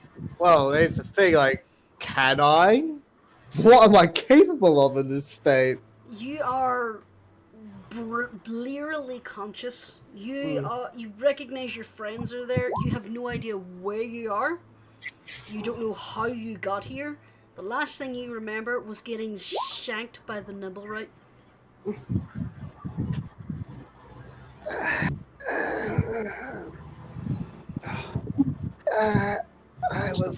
I was wrong. So wrong. Sorry for worrying you. If I did. With my medicine check, can I hug him? I don't want to metagame. Gently, yes. Yes, They- we'll very gently. The blue scale looks ecstatic with the now that he's been medically healed. You can hear, or well, at least Rascal and Hunter can hear him shouting over, "They got a healer! They got a healer! He's gonna be alright!" And then there's a little woo from the kobolds. Hey, Mads, kobolds. Mads gently holds him, very gently, and she murmurs into his ear, "I told you not to get 20 feet away from me. I told you you'd die. I'd die if you did." Never again. Promise. I love you. When this is over, let's get married. And Hunter starts. She's tearing up, and she's going, "I want to hit you. I want to slap you upside the head right now. I'll kill you if you do, Hunter. But that's gonna have to wait until you're better. That's fair. Don't ever go without us again." No, I don't think I will. Didn't exactly work out. That was a very quiet whisper. Did it come through the mic? It did. I heard it. Okay, good. Okay. You never leave us alone. A leader leads. They do not run off. But I'm glad that you made it out. Hunter then looks to the old blue kobold and asks him in Draconic, "Do you mind if we all just stay here and rest for the night?" It's Out of character, I mad. think it's in the morning. I think it's like, say, 10 o'clock or something. Isn't it? But that was around the time that he had his first 4-hour search. He's then had another 4-hour search. That was around 2. It took you some time to find him. I would say it's around late afternoon at this point. Oh, They still have 3 appointments.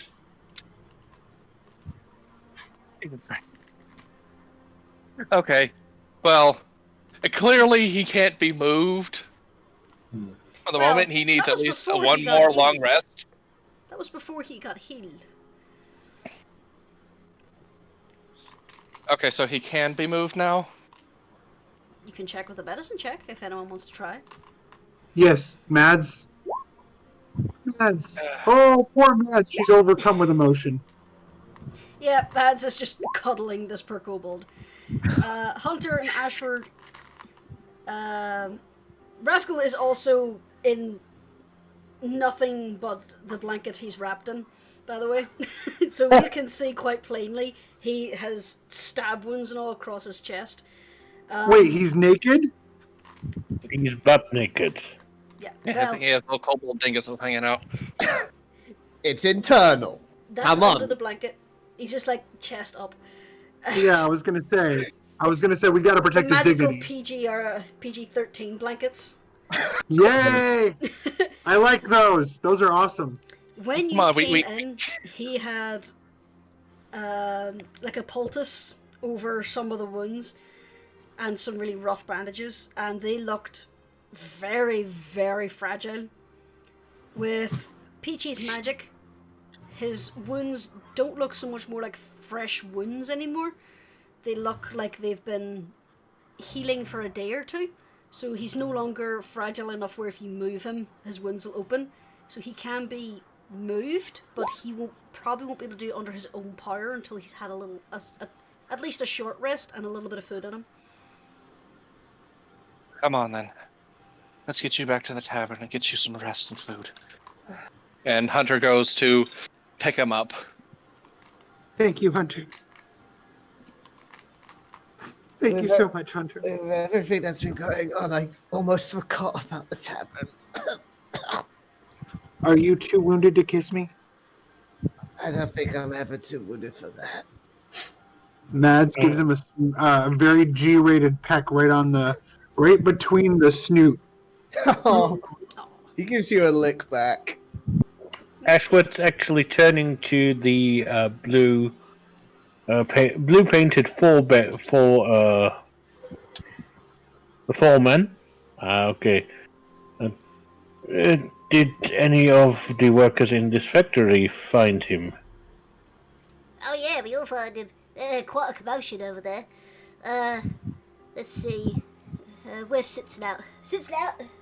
He turns around, this black kobold. This is the buffest kobold you've ever seen. Just kind of waddles over.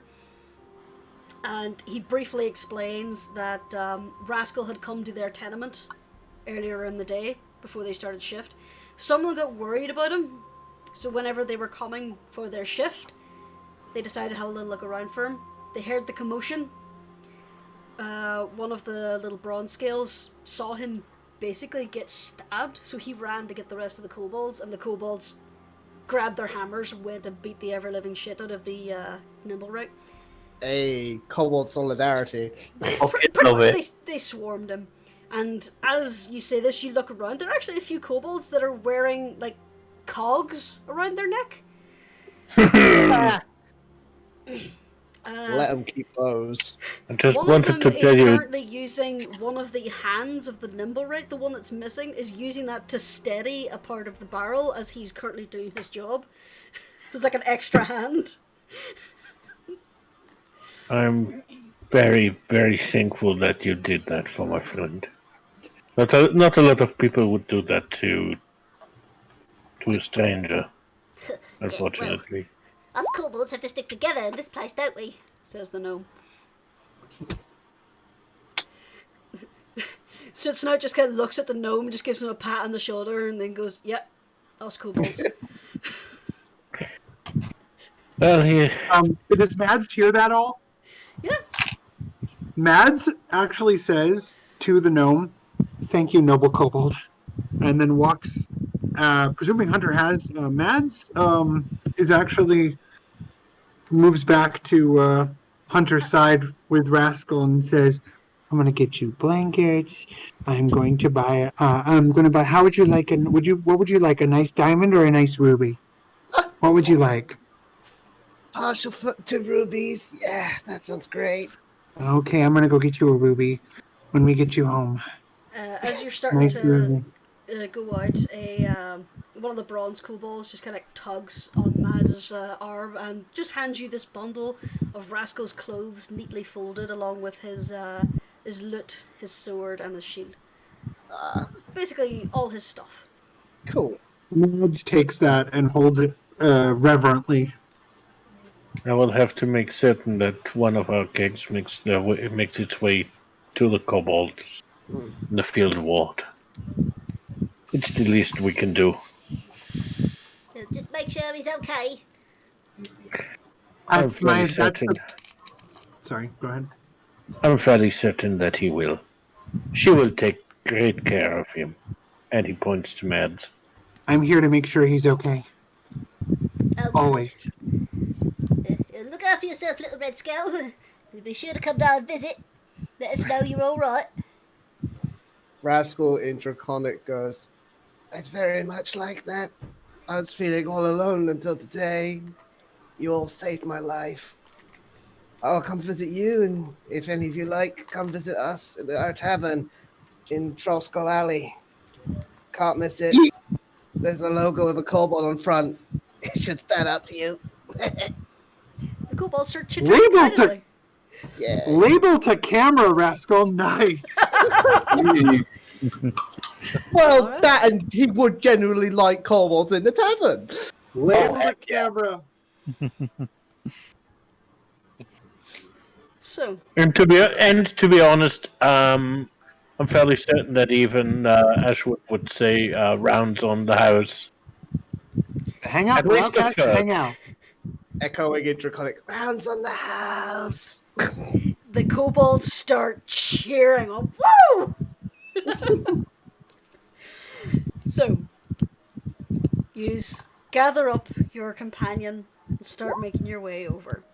Mechanically, Rascal, you're okay, you're healed, but you just need a bit of food excuse me, a bit of food, a good warm drink, a short rest, and you'll be back to relative fighting form. Okay, I put myself at 1 HP right now. I'm So also before we going leave, to... sorry, go ahead. No, take the full healing that Peachy gave you. Yeah, that was all my 20. That's literally Peach is drained in terms of healing now. 20. I also want to put out, you are a lucky bastard. Yes. Yeah, I bet! As I said, Talking to I the was about. kobolds in the field ward meant that they were aware of what you were doing. Mm-hmm. So they, as I said, that they went looking for you.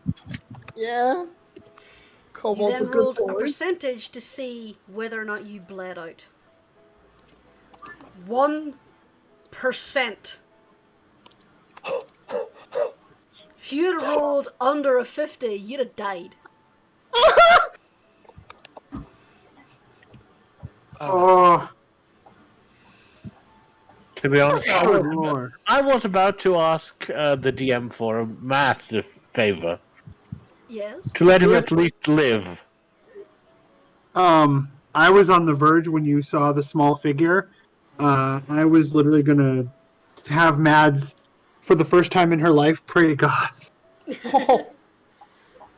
It didn't come to that, but before you announced it, I was starting to type it, and then I didn't make it in time, and you said it. You said what you said, so I was like, Hey, it's okay, guys. You know, it's like one of the most evil gods in the Forgotten Realms just helped you out.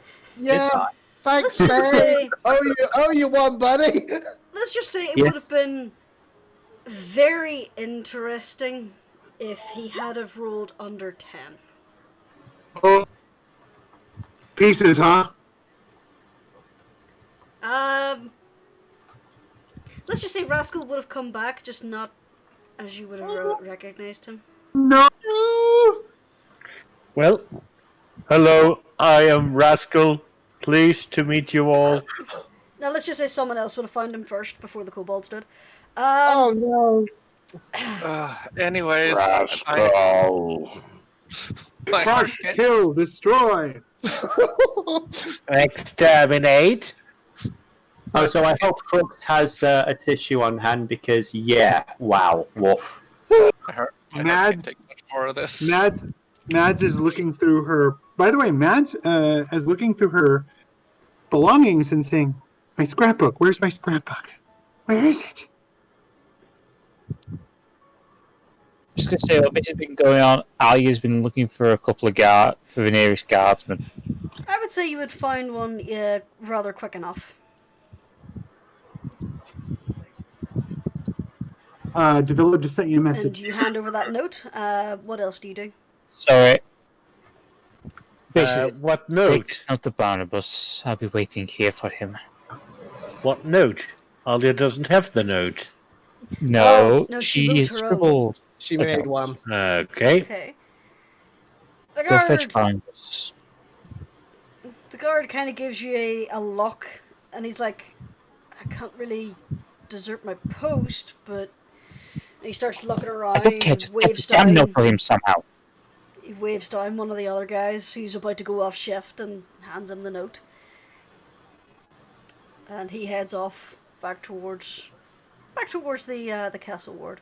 And you're left standing there with this guard, and this guard is exceptionally uncomfortable. And a few times he just kind of does that, you know, that little twisty foot shuffle where you just like shift your foot by a few inches, just slowly moving away from Alia. Alia just goes back to the warehouse. She's basically giving directions to, basically said where this warehouse is in the note as well. By the time you get back to the warehouse, the others are gone. The She's gonna kobolds wait. are chittering excitedly about this free round they've been offered, and are going back to work. You just hear the ting ting ting of the. I will say, rings point of being order. formed. Yes. Yeah, point of order for the DM. Apologies. As soon as Rascal was up and about, and they had the whole and you were there, thing. Peachy just sort of like, this my work is done. Just like steps aside, lets them have their moment, and he was stepping outside. Didn't so much not so much have a scene with Alia and everything, but if everyone else She is would hanging have around... gone by that point. Oh, he wouldn't have seen her? No, she she would stayed have. outside the warehouse when you all went in and then left. Okay. So you would have come Then in and I'd found wait. no Alia. I see. Yeah, in that case, yeah, that's fine. I would have waited for Rascal and everyone else, and I would have, at the very least, I would have mentioned to either the blue scale or the other kobold, the gnomish-looking one, to pass the message on. What was the message, sorry, to Alia that you were all heading back to the tavern? Yeah. Yeah. Okay. For anyone who's interested, the gnome's name is Foe Scale. I get Pro it. scale. Uh, Makes sense. When it's over, I want to know the story. That's it. He's just a gnome that was raised by kobolds. Yeah, that's what I figured. Fair enough. it's great. He's the fake scale. Mads honored. Yeah. He was found as a baby by the kobolds in the field ward, abandoned, so they just raised him Nice. as he was a little baby. But anyway, so that's Foe Scale. That's a side character that I've had for ages and I wanted to use, and I figured in a warehouse full of kobolds would be the most logical place for him. But anyway, Yes. so the majority of the party heads back towards Troll Skull Manor. Meanwhile, Alia hangs Mads is around gonna do- outside the warehouse. After some time, you hear the stomp of armoured feet as two guards round the corner and have a look at you, followed closely by Barnabas. As they approach, Barnabas kind of looks you up and down. Commander said you found the nimblewright. Alia basically takes the bag of parts off her back, opens it up, and basically lays it out. Barnabas kind of crouches down and starts picking through it. The guards are like forming a small cordon. They've roped in the guy who's standing in his usual watch to basically make like this little triangle of exclusion with just the two of you inside and the nimblewrights. Barnabas kind of waves his hand over the construct and mutters a few arcane spells. You see a small flash of arcane energy. And after a while he just kind of stands up and he's stroking his little beard. Oh, it was I don't- completely destroyed. Yes. Your work, my dear? I have no idea. No, as far as I can tell, it was maybe the kobolds in here that were responsible. Apparently they took a shine to the kobold I am associated with. Barnabas kind of like picks up the blood-soaked dagger. This kind of shine? Yes, that was, I believe, the weapon used to attack my associate. It was a very dangerous thing then.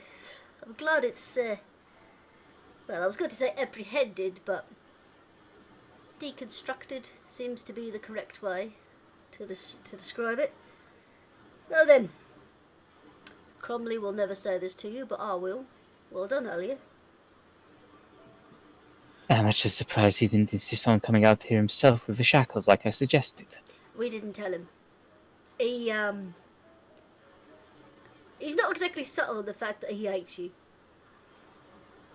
Ever since you messed up that case a few years back, he's had it in for you. Which case? He was tracking down a kidnapping case, one of the plague rats. Partly his main suspect ended up in the arbour. You know that one that... Yes, the one I filed a report about that was stupid enough to try to drown me. Yeah, that one. He has it in your head that you are actively hunting them down. The case went cold. We never solved it. He blames you for that. I think it's He's right, I am. unreasonable. He's right about that. I would give anything to see them dragged out of whatever hidey hole they're in and thrown to the gallows. Calm down, dear. They Don't. deserve to die. I would rather think they would deserve to be in the dungeon, but I understand your sentiment. But the point is, just stay away from Crowley, alright? Believe me, right now I would rather be in that dungeon. Look, Crowley pulled a lot of strings and made you be suspended. Quite frankly, I think he overstepped. But, like the commander says, take the time, take a breath. I'll appreciate you helping me with this, and quite frankly, I don't mind you that much. It's just, Crowley's a lead, he's a dick. Don't tell him I said that. Don't worry, my lips to see it. Yeah. So, I'll say this report came from the watchmen here that the kobolds were attacked and they defended themselves. That does seem to be the case. Yes? Yes, they were assisting a citizen in aid. In need. And that's going to be the report. No need to put your name in it. Unless you really want to. If you feel it is in your best interest not to mention my name, then so be it. I believe he'll go down as a concerned citizen. Thank you, Barnabas. Yeah, well, I'll get this cleaned up. Apparently, the House of Inspired Hands denied knowledge of this thing entirely. So we got stonewalled there.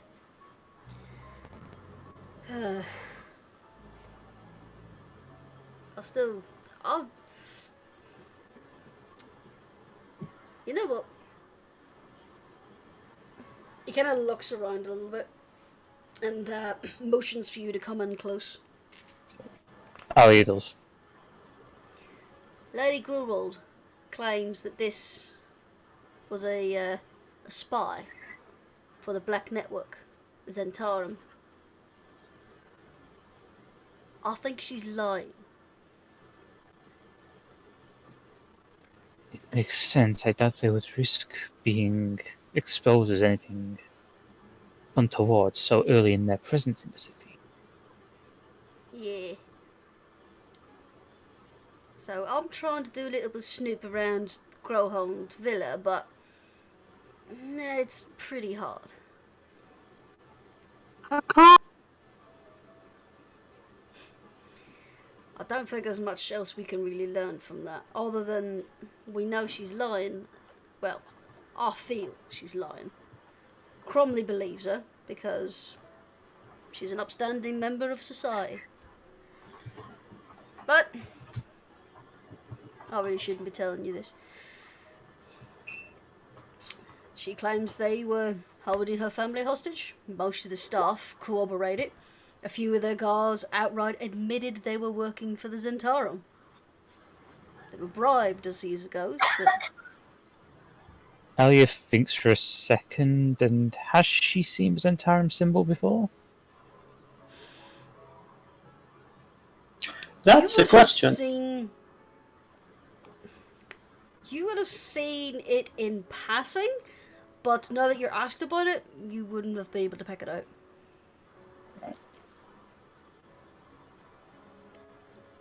I understand, Barnabas. Yeah.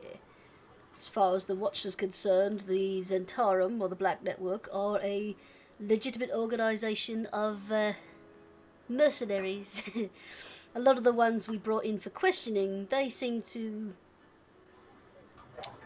be very quiet, waiting for legal representation, those kind of things. That reminds me. That makes sense. Your associates. There's a big boy in them, yeah? The Minotaur, yes. Do you know know if he has any affiliations with the network? Well, he used to be with the Burning Hands over in there's a place, Baldur's Gate. Possible he may have some friends with the network. I mean, they're mercenaries. Yeah. Someone dropped a Nothing. name. Do me a favour, off the books. Keep an eye on him, alright? I will. Let me know if he does anything odd. I should be sure to do so, Barnabas. Yeah. Other than that, enjoy your holiday. Barnes gives you like a knowing smile and kind of like taps the side of his nose.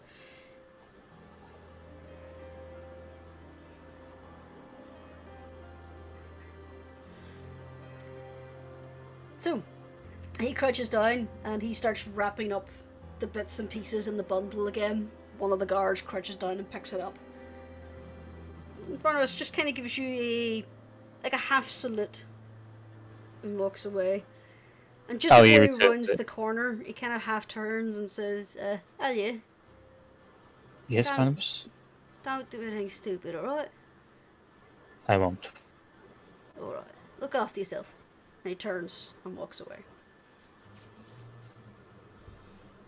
Ali just sighs, and she tries to make her way back to that fighting pit near the tavern they visited a couple of nights before. Sure, you do that easy enough. She takes her last 5 gold and buys in. Okay, fair enough.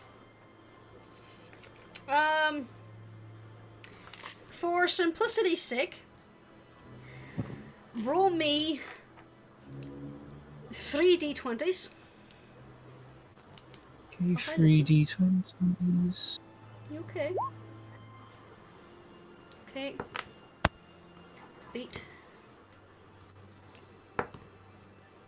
Okay. So, first round, your opponent is just this squirrely looking halfling. First round you manage to land a hard hit. Halfling spirals to the ground. For half a second you think you've knocked him out, but he hops back up. He's got that caffeinated squirrel look in his eyes. He's like and he goes in. He delivers a sharp slap to your kidneys and then kicks out the back of your leg and gives you another good square hit to the jaw. Could you roll me another row of 3 d20s? Okay, 3 d20s. Okay, so he's definitely going to hit you with the first one. Yeah. You win that one. You win that one. Okay, so as you're kind of reeling from this surprise swiftness, he brings up his knee and gets you square in the stomach. Using the momentum from that, you roll away and you jump up and just do a sweeping kick, and you catch him just right in the back, sending him sprawling face first onto the ground. He quickly spins to get up, but he stands up just in time for his face to meet your fist as you crack him square across the jaw, and again he falls flat on his face. And this time, you win. He's out cold. How much gold do I win? Let's find out.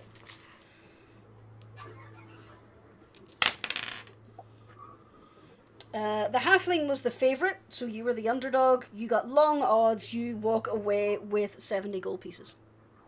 Okay, she's going to make her way back to the tavern. Okay. So, the rest of the party.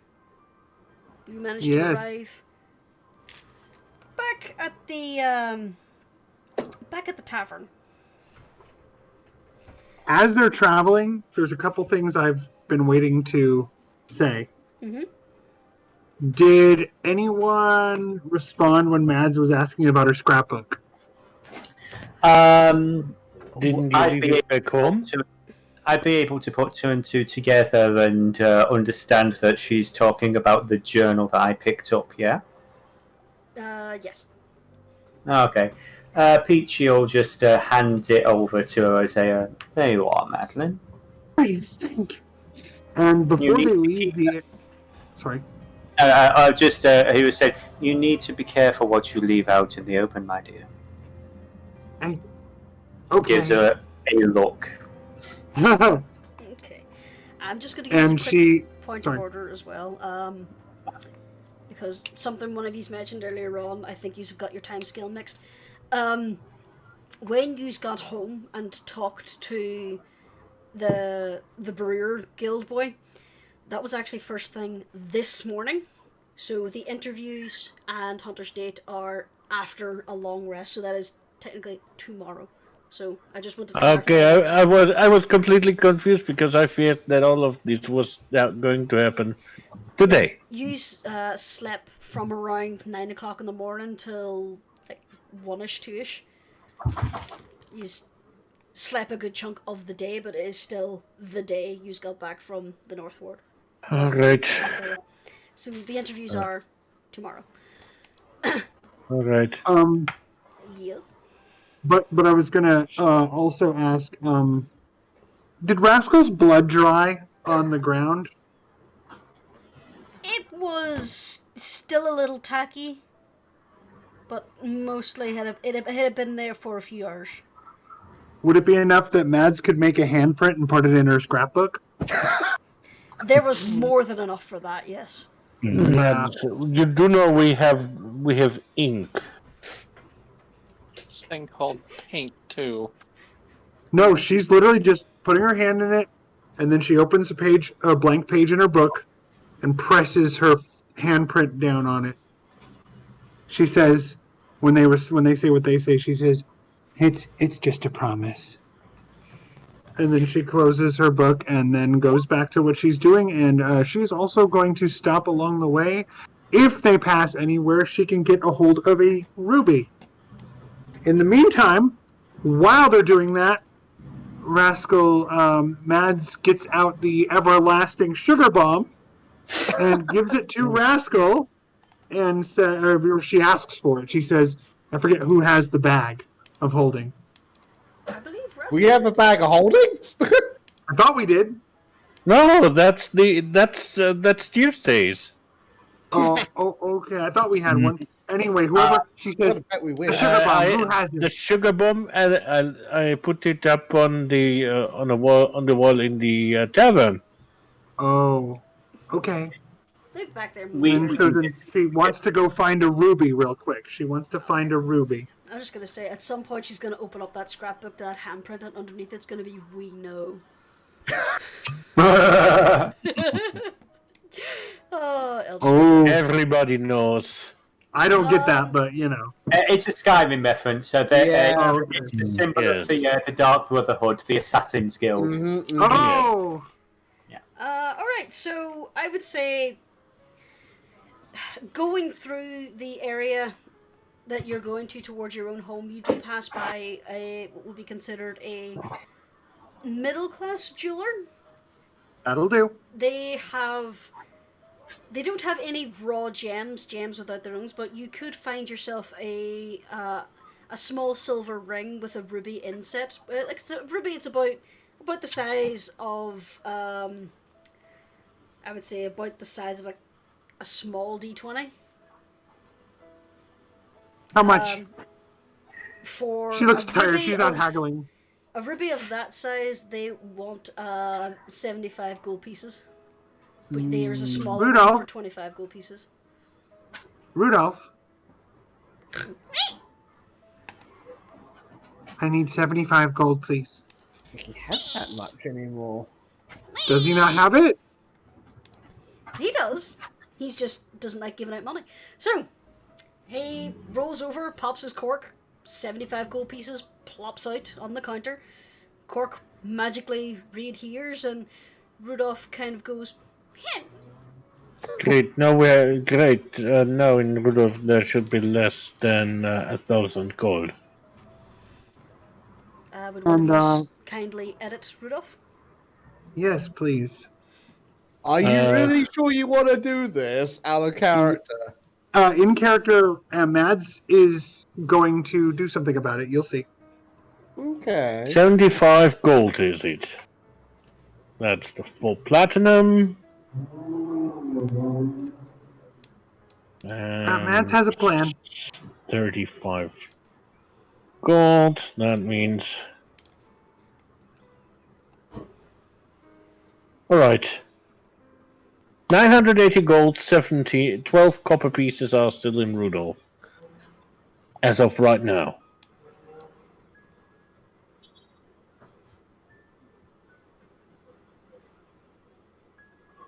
Okay, so you now have a silver ring with a decent-sized ruby in it. It is gaudy as all hell.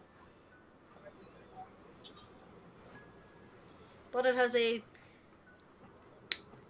decent quality ruby. Not like the highest quality; those go for like hundreds and hundreds of gold. But this is just a small, low-carat ruby.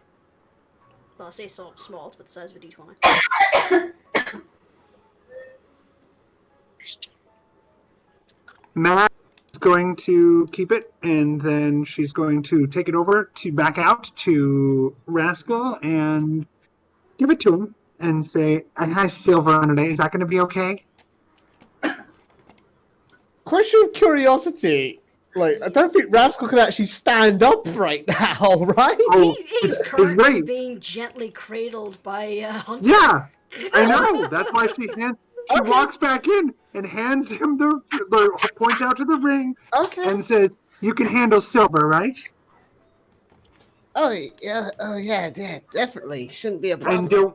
And don't worry, I'll replace the cost." And then she says, "Eat up, sweetie." And then she gives it to him. She feeds it to him. Oh. I just get the mental image of him eating it like a ring pop. Yeah, exactly.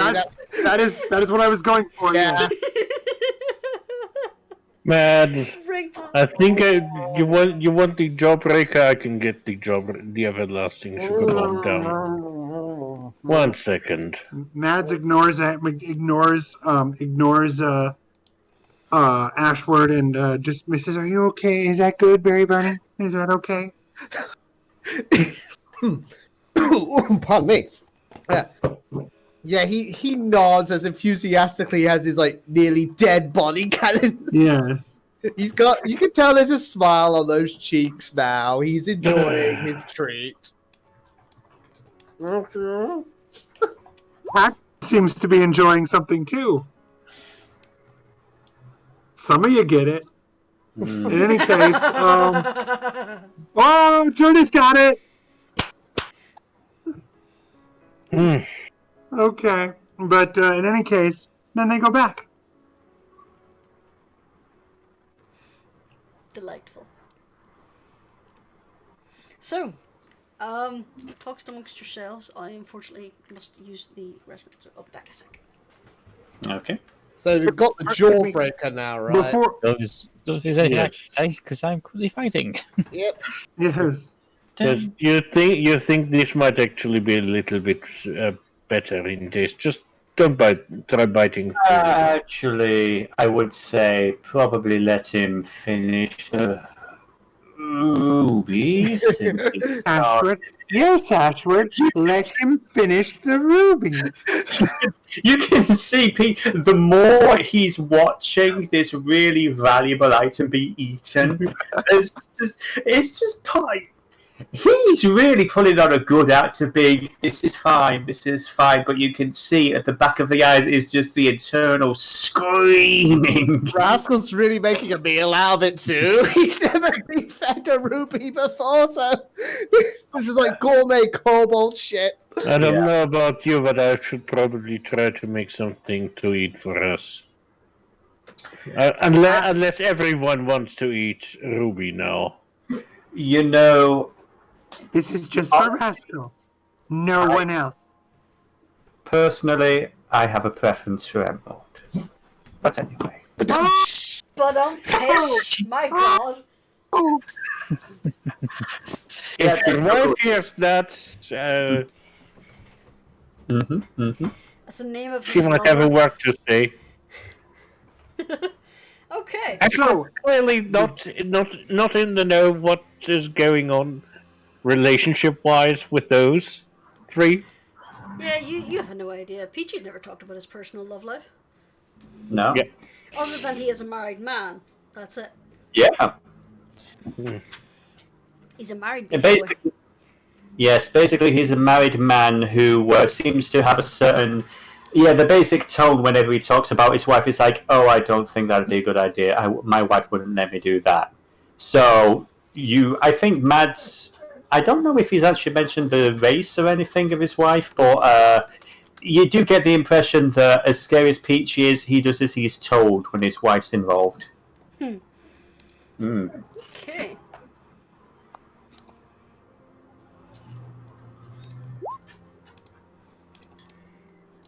But yeah, he's just, like I say, he's going to grab a drink from the back of the tavern for everybody else, while Ashford's making something to eat. Alright. So, Rascal, I assume that Hunter, you have deposited Rascal in one of the comfy seats. Please. Yeah, she set him down by now. Yeah, he's just kind of sat next to, I would say next to the fire, where your little scales are warmed as you enjoy your delicious ruby with a lovely tangy undertaste of the silver. Matt sits by him while he eats, and then whispers in his ear. Sorry, go ahead. As I say, one of the tavern cats has just kind of like hopped up on your lap and is just purring. Oh, Aww. Rascal gives it gentle strokes. Oh. Oh. One of the tavern cats goes over and does like that little thing between the legs to Hunter. And one of them just kind of looks at Faizan as if, should I be scared of this? Mads leans over and whispers very quietly in his ear.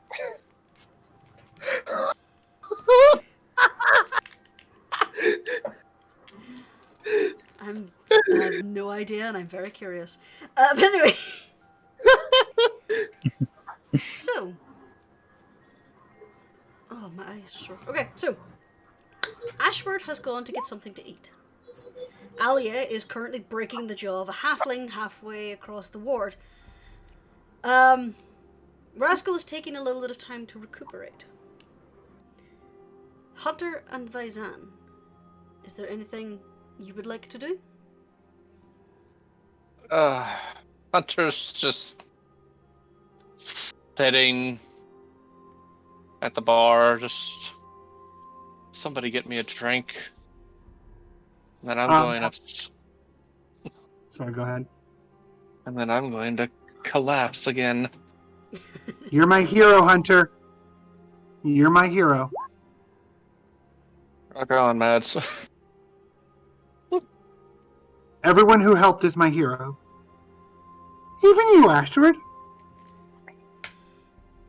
You were the first to help. That is actually good to hear.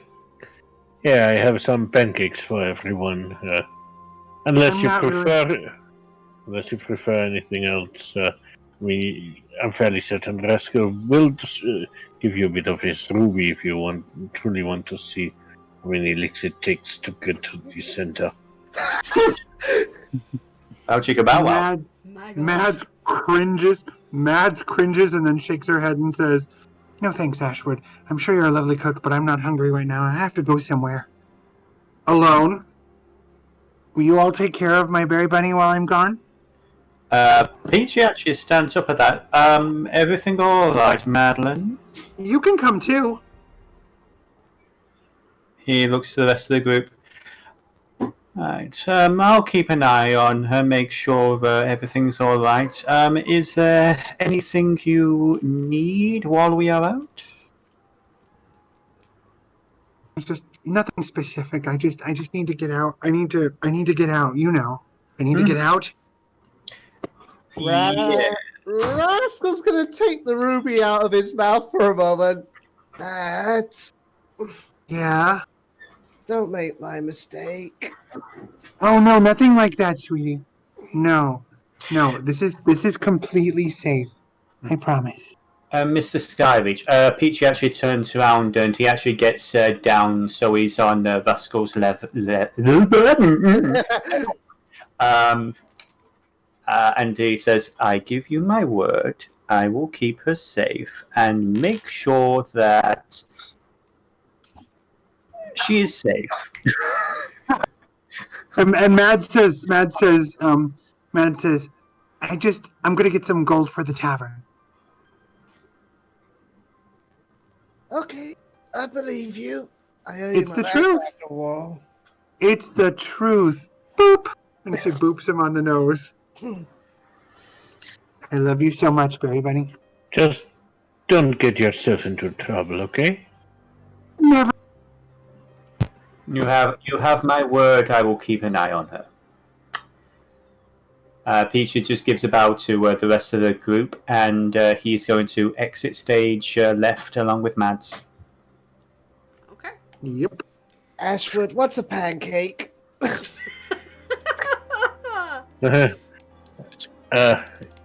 It's Made in a pan. if you want, I can give you one, and you can try it. I mean, it's a little bit different than your ruby. I'd like that. I think Rascal's gonna wrap the ruby up in the pancake. I actually had put some preserves on there, a little bit of plum, but okay, you could. I don't know how ruby tastes with plums and the pancake, but I look forward to your judgment. Yeah. You'll let the person who can actually digest minerals eat the mineral. Yeah. There's like an alley buy the cheapest food and drink at this fighting pit. Sure, you managed to get yourself a suspicious stew that you're pretty sure is pigeon, and a watered down ale for, I would say, about 15 silver. She basically hands over the 2 gold pieces, gets a 5 silver change, and she's going to divide up the money. Okay. Alright. Well, So, Mads and Pack Seeds. Mm-hmm. Mads is going Yes. to take the lead on this because I thought, oh, you're back? That was quick.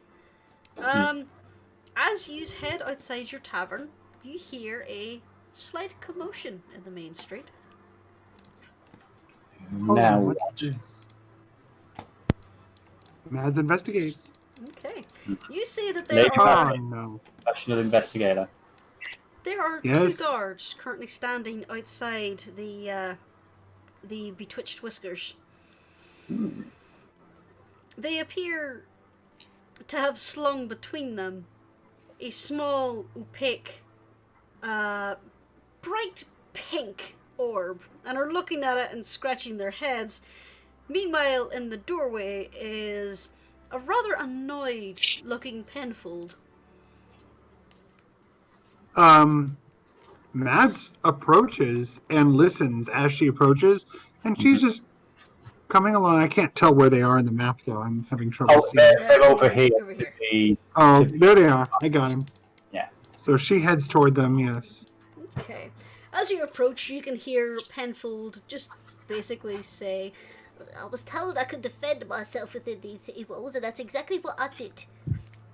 And the guards are like, oh, yeah, you're well within your right, but we need you to drop the spell so we can actually arrest him. Oh, right, sorry.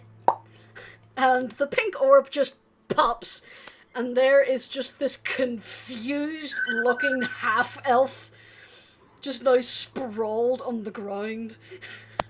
And the guards just kind of scoop him up and arrest him and just start leading him away while Penfold's just sitting there, arms on his hips, and just shaking his head. The or just walk away.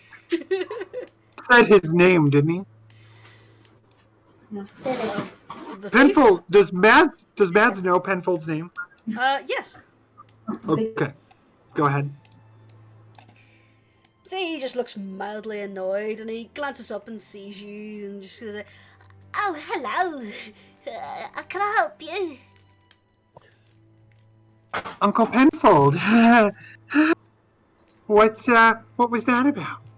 Oh, let's just say someone had sticky fingers. They tried to steal from you?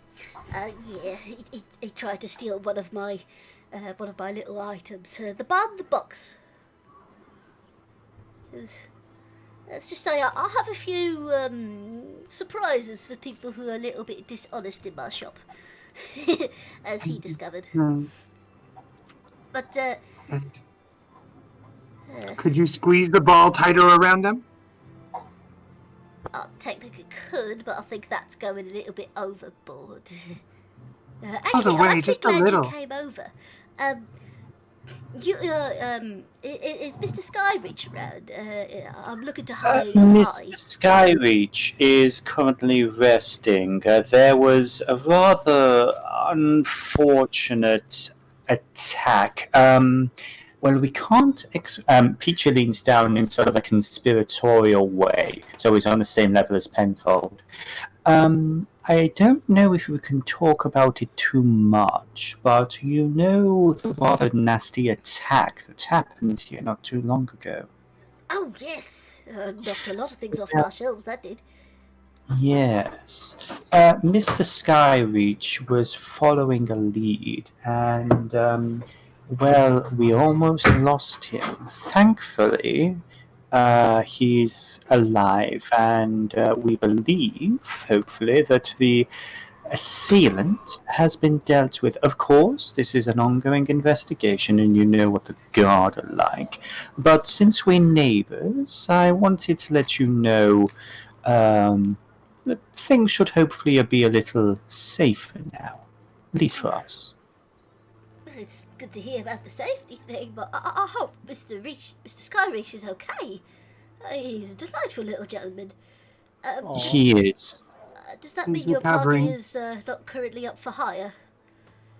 Oh, actually, I'm looking for some work right now. Actually, Oh, Lady Madeline, professional detective. well, I don't need much in the way of detective. I just need someone who has a little bit of muscle, really. and Peachy he gives him a looks very directly wide. at Peachy as he says this. I give him a very wide, polite smile. I'm happy to be of service, my friend. What can I do for you? I can do more than I look. Oh, she can. She's very capable. What can we do for you? Well, I suppose you've heard recently about those wildfires, yeah? Yes. Peachy looks to Mads with a, I know, it's so terrible, isn't it, expression. Yeah, it was so upsetting. It makes me I lose control just thinking about it. They were terrible, yes, very terrible. But there is a very special flower that does bloom shortly after wildfires. They don't last very long, but they are a very potent alchemical ingredient. I need someone to escort my son, Cirrus, out so he can collect some of the ingredients, as it were. That seems like a very good idea. And she says, I understand the workings of nature, so I know exactly what you mean. You know that they need to be handled very delicately, which is why I can't just send out some mercenaries to go and grab a bunch. Mercenaries are always breaking things. Well, I'm not going to say Peachy looks a little mercenaries are offended at that. well, I'm not going to say that all mercenaries are like that. It's just that these are delicate little flowers, and the faster they're dealt with after they're picked, the more potent the ingredient. So it's best to have an alchemist on hand. And besides, it'll be nice to get Cirrus out of the house. He kind of needs a little bit of air. Captain Lizzie, what do you say? Oh, Bear with me just one moment, guys. Now is this? I hate to sound mercenary myself, but is this going to be is there a reward? I'm definitely willing to pay. Well, escorting my son, obviously, and these ingredients, son most important, really, are willing to pay quite a substantial amount for that. I'll be willing to put up 500 gold if you can return with the essence of at least 50 flowers. Yes. And any That's more perfect. than that, I suppose I could look into maybe giving you a discount on some of my services in the future. That was something I was going to ask. Since we're neighbours, money is, of course, always valuable, but that security protocol of yours, we have some protection, of course, in our own business, but I would very much appreciate it if you would be able to help us maybe ward our establishment from basically invasion. Since we live here as well, safety is more important than gold at the end of the day. Oh, Very much so. I could definitely arrange that if you'd like. As I say, if you again get my son back in one piece, hopefully. You have my word on that, my friend. I definitely would like that. And I do get the essence of the 50 flowers. I'll pay you the going rate for the mercenary, which is I think 500 at the minute. And then I could definitely look into helping you ward your establishment. If you could get me more than that, I would be greatly appreciative of that. And then I wouldn't be able to give you any more gold on hand, but I could help with further discounting some of my services, as with neighbours and such. It would be our pleasure, sir. Thank you, Mr. Investigator Step. PG gives him a very elaborate, polite bow. Oh, wonderful! When would be your earliest convenience? The faster. Right now. The better. Oh. Well, of course, I'll go get Sirius ready then, shall I? Of course. Lady Madeline, a moment, please. Yes. Yeah, Peachy side eyes up to her. Is this something that we should be doing ourselves, or do we want some of the others? The more the merrier? Or is this I assumed you wanted exercise or to relieve tension. Yeah. I would rather us not. I believe the Waterdeepian expression is shit on our own doorstep. I would like this individual alive and in one piece. Oh no, no, Captain Vizzy, no. I'm just, if we're heading out into a disrupted area of wildlife, I'm assuming that we'll find some things along the way. Well, that's why I'm thinking, rather than just the two of us and some young mouse, probably we should have the rest of the group. I was thinking, Mr. Skyreach. She says, I don't want to leave him alone, though. Understood. Well, we can. Well, he can't be alone, and I don't trust Ashford to take care of him. Well, I mean, say what you want about him and his ever-changing accent, but at least he's not a bad cook. Yes, but do you think what if more of those machines come? From what we've got, there was only the one, and I'm pretty sure that, Mr. Skyreach's brethren have annihilated it. Unless they found a way to copy it. I will also say that as you were leaving, Rascal was coming back around to himself. Good. Okay. And she says, He- okay, then he's, she he's says, not he's not invalid. He was just very tired. He's Yeah. had a okay. And she says, he had a, then in a that case, restful carry from Hunter and getting some food into him. He's coming back into his own. Yay! and now that you mention it, his ears are twitching, so why don't we go see who wants to come along? Certainly. Do you want me to wait here, or do you want to ask them? Also, Madeline. We have a few moments. All right. Okay. What's up? So, the person that I killed, that Zentarum agent who had the Right. family hostage, his name was Urso. He was a And, before you talk anymore, Matt, I hate to interrupt, but I actually talked to Jurnis about this. Would this be a good time to try to remember a certain thing, Jurnis, like we talked about? Yes. Okay, what should I roll Roll to see if I intelligence. remember? Okay. Because...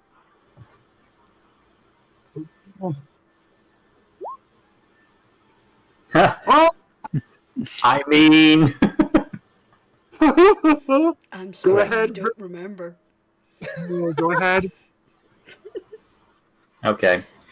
Well, the long and the short of it is, he was a traitor, and he had been causing problems for the family. I had been asked to either bring him in or put him down. And, well, thanks to you, that's been taken care of. Unfortunately, because of his actions, most of the family have had to go to ground for the time being. Most of the city believe that we were involved with this whole affair. Of course, we weren't, but it would be very good if you were to pretend for the foreseeable future that, that I am your bodyguard and everything, that I am simply a hired hand. Worst case scenario, I would rather I were the subject of an investigation and not you. But Captain, you are my bodyguard. Blink, blink. Exactly, my dear. And so he's going to let her just head off. He's going to keep that paper to himself for the time being. I just think of the joke, Lego joke. Blink, blink, blink, blink, blink, blink, blink, blink. You know what? One of these days, I need to watch those movies. Oh, they're amazing, especially Definitely worth it. Ninjago. Oh my god. The ending of the Ninjago movie is amazing. It was quite good, actually, yeah. Okay, so... Mads pops back in and says, "We're going to look for flowers. Who wants to come?"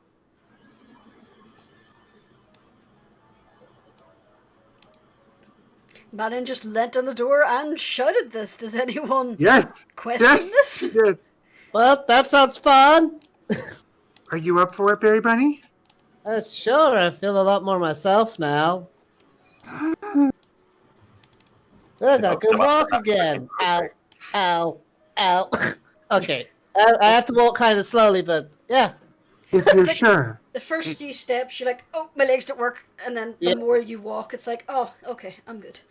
I'm good. I'm a Plus, little Mads is stiff. massaging his shoulders like she does. She stands behind him and massages his shoulders. You got this. Once you get your body moving, it seems... The stiffness and soreness seems to be slowly working out. I'd say in a think little you- bit you could walk it off. I think you may want to have these back. Hunter, you have his items? Captain Vizan, as you're standing Yeah. outside, you notice coming from the alley up towards the home is your friend, Alia. She has a slight bruise on... like a growing bruise on the on her left side of her face. Would I be able to put two and two together and assume she's been to the fighting ring? You can roll an intelligence check. Yeah, sure. Disadvantage or straight? Go straight. Sure. Never! Okay.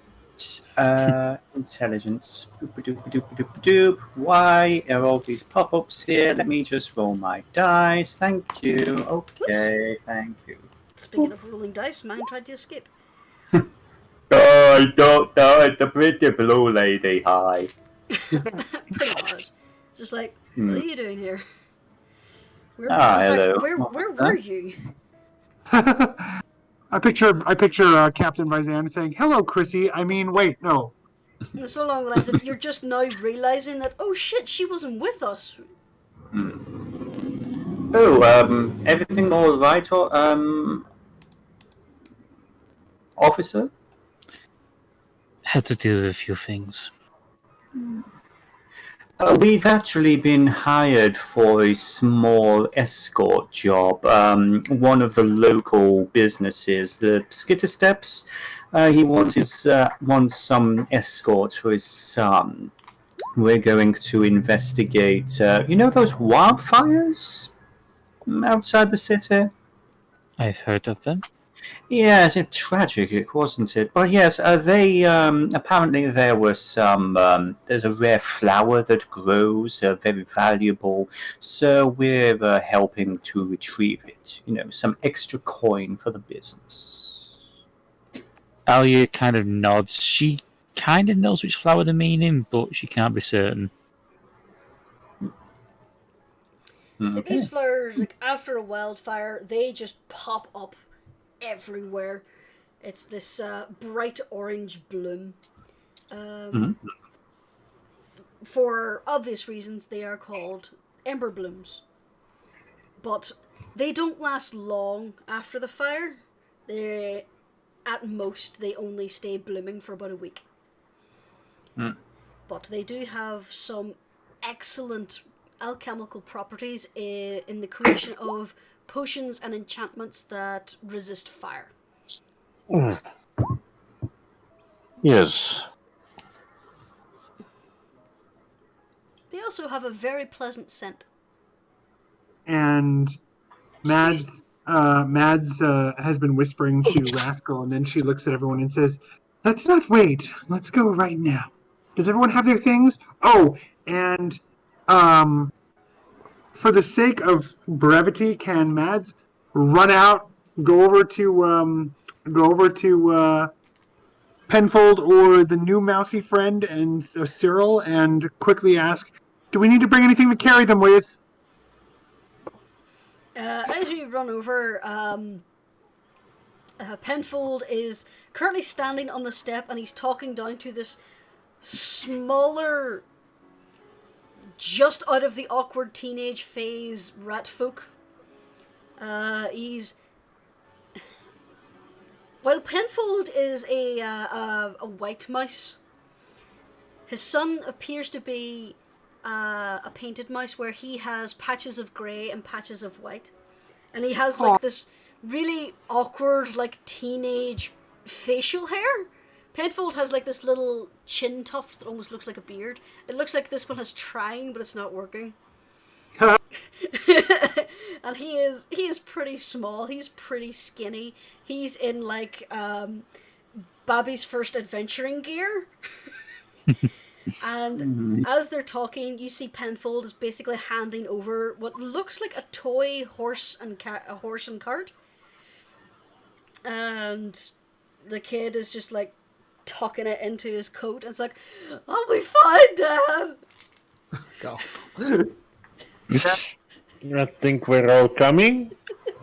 He's got this little greasiness around his facial fur. Oh no!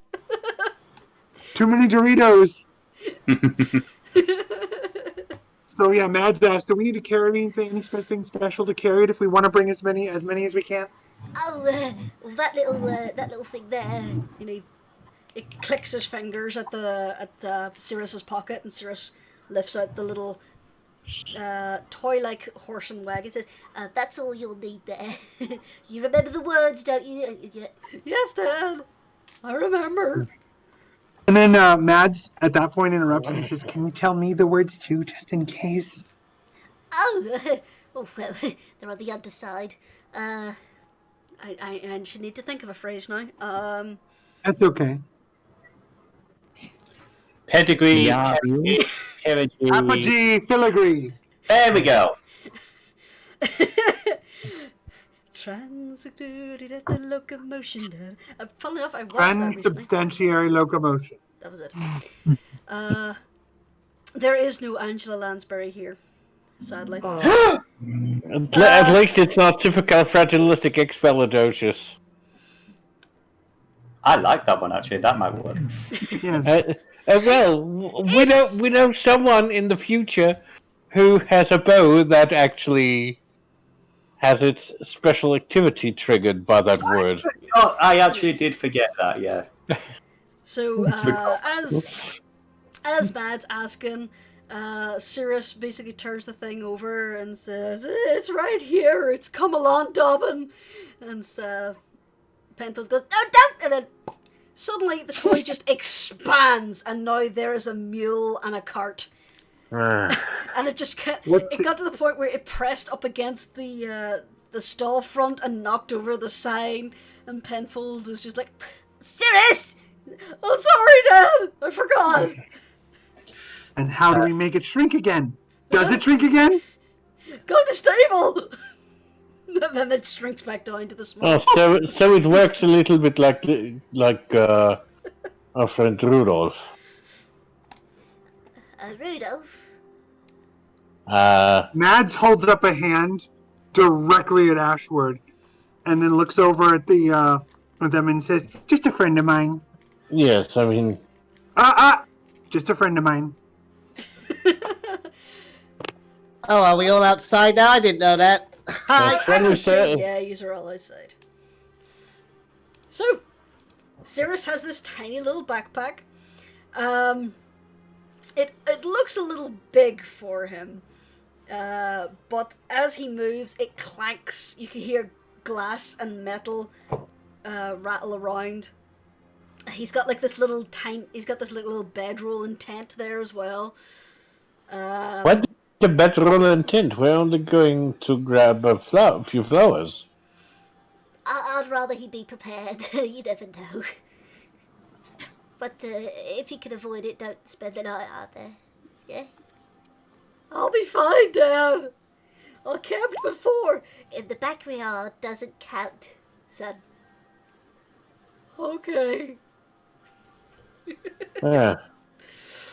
He's got us, so it will be fine. We'll bring our son back in one piece, Mr. Skitterstep. I do appreciate that. As I say now, Cirrus, you've got your wand. Yes, Dad. I have the ring too. Oh, good. All right. Well, be careful. Listen to the nice mercenaries. I'm a detective. He's just rubbing his hands. You can tell he's a little anxious about this. And Cirrus is just like that moody teen where it's like she's like, "I'm fine."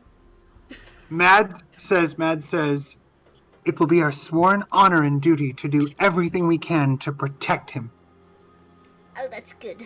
I do appreciate that. Oh, right. Rest easy. Well, I'll not hold you up. Stay safe, and be careful, son. I'll be fine, Dad. Okay, so Penfold goes back into his shop and closes the door, but you hear the quick as his little head kind of pops up next, like under the window. You can tell that he's trying not to be seen. Yeah. As he's watching you go. It's like protective dad mode. Now, Cirrus, as I said, he is a patchwork rat. He has a little grey nose. He's mostly white. He's got little grey splotch on the back of his head, and he's got little white paws. And he is smaller than Rascal. He is a small rat folk. Penfold, he's just like a little bigger than Rascal, but Cirrus is tiny. That's pretty fucking small. He is. He's not fully grown yet.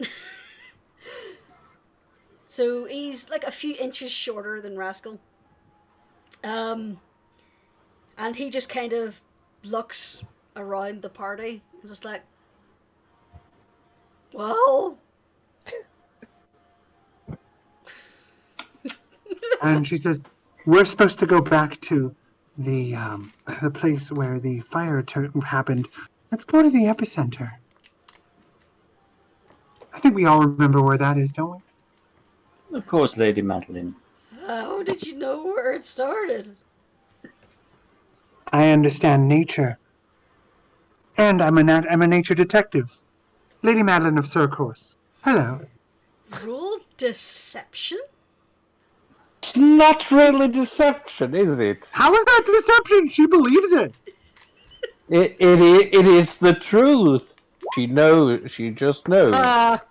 Yeah, but the thing is, I will say she was not lying. She was not trying to lie. She's not trying to lie. This is the role she's trying to. This is what she's trying to be. So it is technically like not true yet, but she wants it to be. Okay.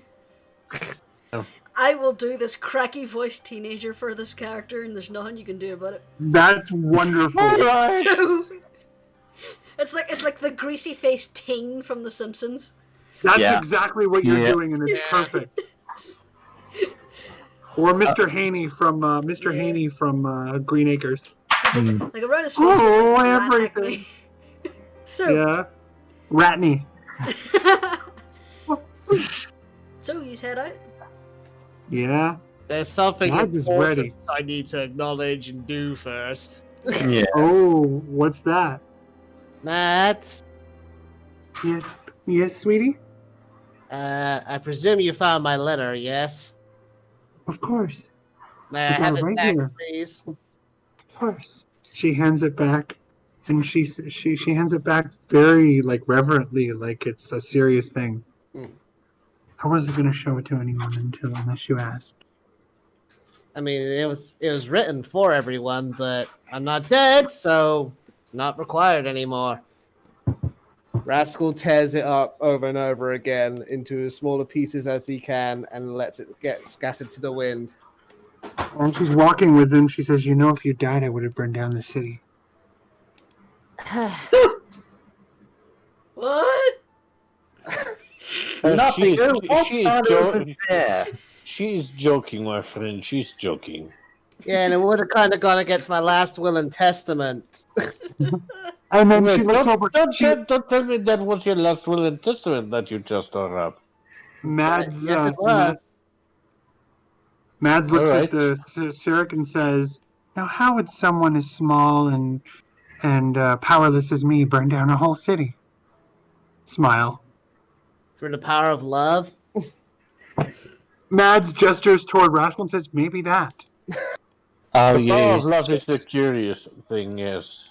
Ali just has her eye closed as if, oh, it is my life. Look That- at it this way. It is at least your life. No, she doesn't say anything. It's just that look of, I want to get back to my actual job at some point. The job you Oh. no longer have. You've been suspended for a week, and you have technically been given a job. Keep an eye on Peachy. Yeah, but she's not really meaning the job of the watch. She's meaning something else. She means I see. her job. Okay. Her The one task. that nearly got her Aw. drowned in the harbour. Yep. If someone So hadn't realised that she can hold her breath indefinitely. Oh, you love it. You love it, Chrissy. Let's go. The blind revenge. Half blind anyway.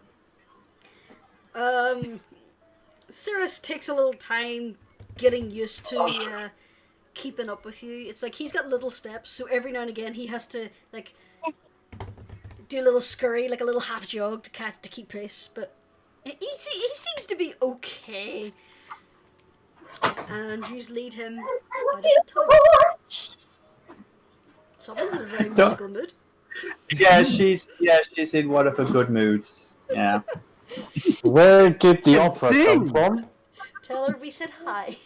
Yeah. Once they die and they love your singing voice. Did you inadvertently marry a Disney princess or something? Technically, I'm married to Disney villain. Is the way I look. Yeah, way better. Well, every Disney villain is a Disney princess in a way. Except yes. for those that are queens and kings and viziers. Yeah. And French, and of course French assholes.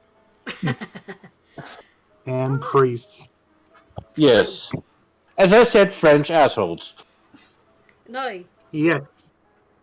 to get where the epicenter was, that was a fair bit of travel outside the town. That was pretty far out. You can get to a closer burned area within an hour and a half walk from the city. Does Mads think that if I do, what I have to roll for Mads to decide? She wants to bring back a truckload of these things. She wants a lot. To get to the epicenter, you would have to spend the night out. She says, I think they'll be most concentrated where it started. I don't think we should really give Mr. Step cause to worry about his son. Worry? I told him we were going to take care of him. Yes, but he'd rather Sirius not stay out overnight. I'll be fine. It'll be kind of cool. Serious. Mads nods furiously like, oh boy, a sleepover. Picking up on like the difference in like what Rascal and Mads want. Peachy looks over to Sirius. Sirius, is there any way you could instruct us in the best practice for collecting these flowers? So at some point, we can return you home with one lot, and we can carry on working without your supervision in the meantime. Well, you have to be really delicate about it. And he goes on to explain, because I'm not doing it in that voice. Yeah. He goes on to explain the way it's done. The way you would need to preserve the flower is that you need a slight alchemical compound that he motions to his pack that he has some. And it also requires very delicate handling and packing. It's... He basically explains to you that it's mostly in the way it is handled and packaged after it has been treated. It's not time consuming, but if you're too rough or too quick with an individual flower, you can ruin it, and then that can't be used as a potion ingredients. At best, it could be used as perfume, but he doesn't want perfume grade. Yeah. So, And, sorry. it is possible that with some instruction, you could try to assist him whenever he gets out to actually start the foraging process, but it would depend on your confidence and how well you think your sleight of hand is. Now that I think about it, if it takes us staying overnight, let's just do it. And Sirius Mads had to stretch his wings a little. and We're all here Mads, to protect him, so yeah, of course. Wings. And it's a metaphor, kid. All right, I Mads actually says to Rascals, she goes, besides, I want to see Sammy. She means it. No deception.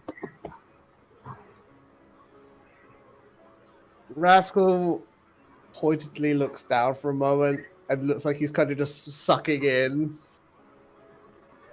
like after eating trying to bite into a lemon, something particularly sour. This is not manipulative on her part. I know. She I wants know. to see Sammy. But emotions. Yep. Me too. Besides, And I just like the smell of the flowers. Yeah. Besides, I have a way to tell my dad will be out late. Oh, then I have nothing to worry about. Yeah. Unless Let's set up he camp, uses everyone. sending stone all 5 minutes, nobody else do. Let's go camping, everyone. Alright, however, I have to be back at the tavern by midday. I have a few job interviews with potential bartenders. You can leave anytime you want, Ashford. Jeez.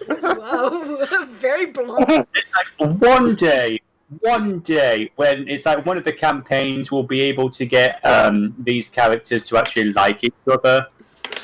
It's like, wow. It's like, bless her. It's a little bit like these characters and mine always clash. It's like, That's what I'm saying. It's just, oh, wow. Oh, To that's be fair, Jeremiah, It's literally just a philosophical style issue to be for fair, of the characters, not the players. to be Yeah, fair, Holly and Jeremiah. get along. Yeah. Yeah, no, Jeremiah. Holly loves Jeremiah. That's very much. That's why she spends time correcting him so much. Hey, It's Holly's a little bit of is tough team, love. Holly's the team mom, Jeremiah's the team dad. Hey, I mean, that is exactly the dynamic I was going for when I was doing the whole, "How, Jeremiah? It could have worked." to be honest, that's how I see Jeremiah, actually. Good. Yeah, that works out. He's doing a lot of the dad job, and you might have noticed that he's trying to do the right things around anarchy as well. Yep. But back to the story at hand. Yes. Okay. So, with that I will decision not made, leave you alone. I will not leave you all alone just outside the city limits. We adore you, Jared. We adore you, Ashford. You're a valuable part of the team. oh, that's sweet. So, Who is this Jeremiah? You've been talking to the lumbersmith, the lumber guy. No, I don't like the look of him. Let's set up camp, everyone. Small hands. so you just make your way further out of the town and go back to the road and the rocky crags where the quote-unquote goblin ambushes took place. You make your way through the rocky crags with no issue, and you're into what used to be a lush green meadow that is now a burned wasteland. I mean, to be fair, it would be a wasteland because the ash would fertilize the soil. True. And now Which is why- the fire flowers would bloom. I mean, we didn't salt the earth. As you are looking out over, for the briefest moment you think, is this place still on fire? And then you get a closer look and realize that there is just this carpet of these ember blooms. Oh, perfect. They seem to be Before- growing in small patches, like these little irregular patches of just a thick carpet of them. There are a lot here. Getting the quota will be no problem. It really depends on if they have been disturbed by wildlife, how long they've been blooming for, and how many Cirrus can not fuck up. I was going to make a suggestion. Mads is being a druid. Mads knows her way around delicate plants. She is not going to so much do it for him, but she is going to try to be there as a guide to help him remind him to be delicate and keep him confident and tell him what a good job he's doing and make sure he doesn't get the yips.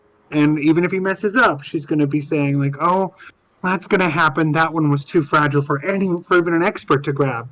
She is going to be like boosting him the whole time, standing right next to him, if he starts doing Are it. you going to be like that really supportive kindergarten teacher? Yes, exactly what she's doing. All right. Like, no, she will brook no self-doubt on his part.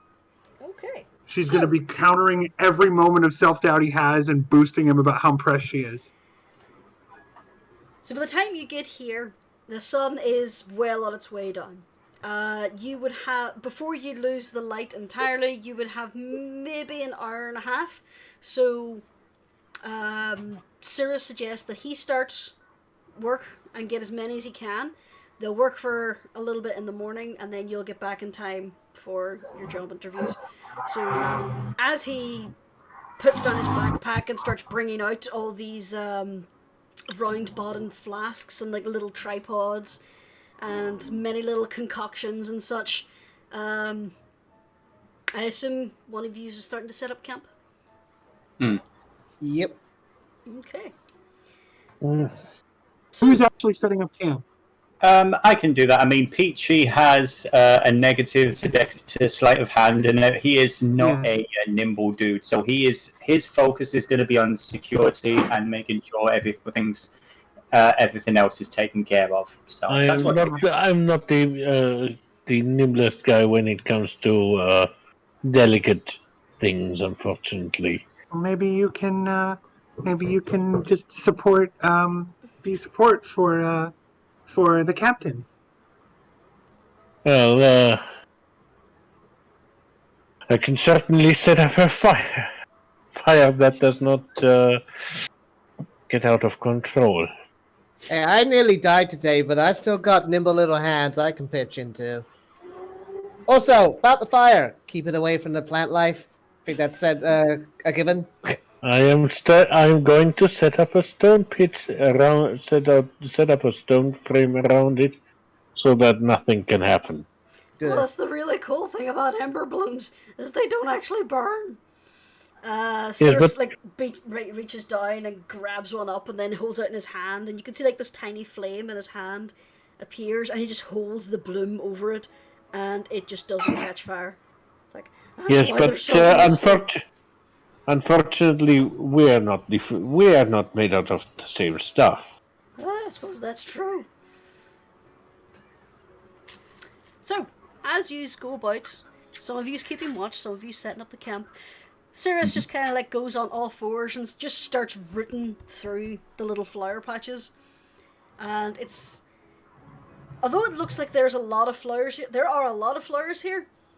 As Cirrus is starting to go through, it's starting to become obvious that maybe 1 in 5 flowers is in a good enough condition to be taken and preserved. Whenever he finds a flower that is easily preserved, it takes him all of 30 seconds to get it going. And you can see he puts out this blanket. Behind him, he's got like his little round-bottomed flask. Whenever he gets a flower, he delicately lifts it, puts it in the flask, and because he's got this little alchemical concoction in the bottom as well, it bubbles, gives a tiny little flash and a poof, and then he lifts out this flower, which now has this odd resinous gleam to it, and then he sets it on a pile, and whenever he sets it down, you can see that the flower looks rigid, almost as if it's been plasticized. Cirrus explains that what he's doing is he's basically freezing the flower in time. Well, that's the best explanation he can give it. He gives a long and overly complicated alchemical one, but it just goes over all your heads.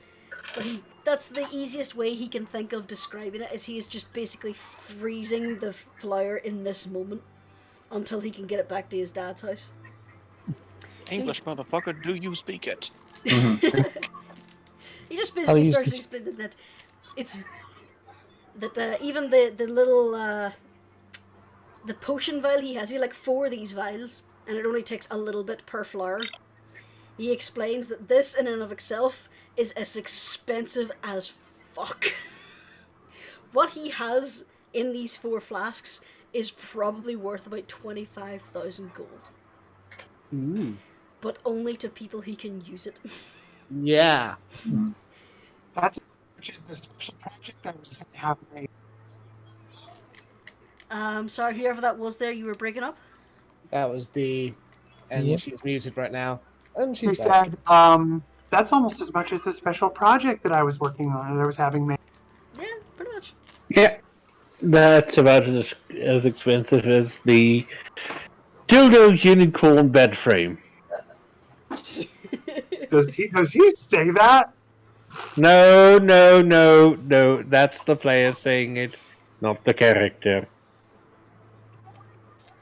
So I forgot you had a. Sorry. You spent the time for the hour and a half. The Ceres has just basically written through these flowers every now and again, coming up with 3 or 4 delicately cupped in his hands. He goes through his little process and gently stacks them. At one point, he summons the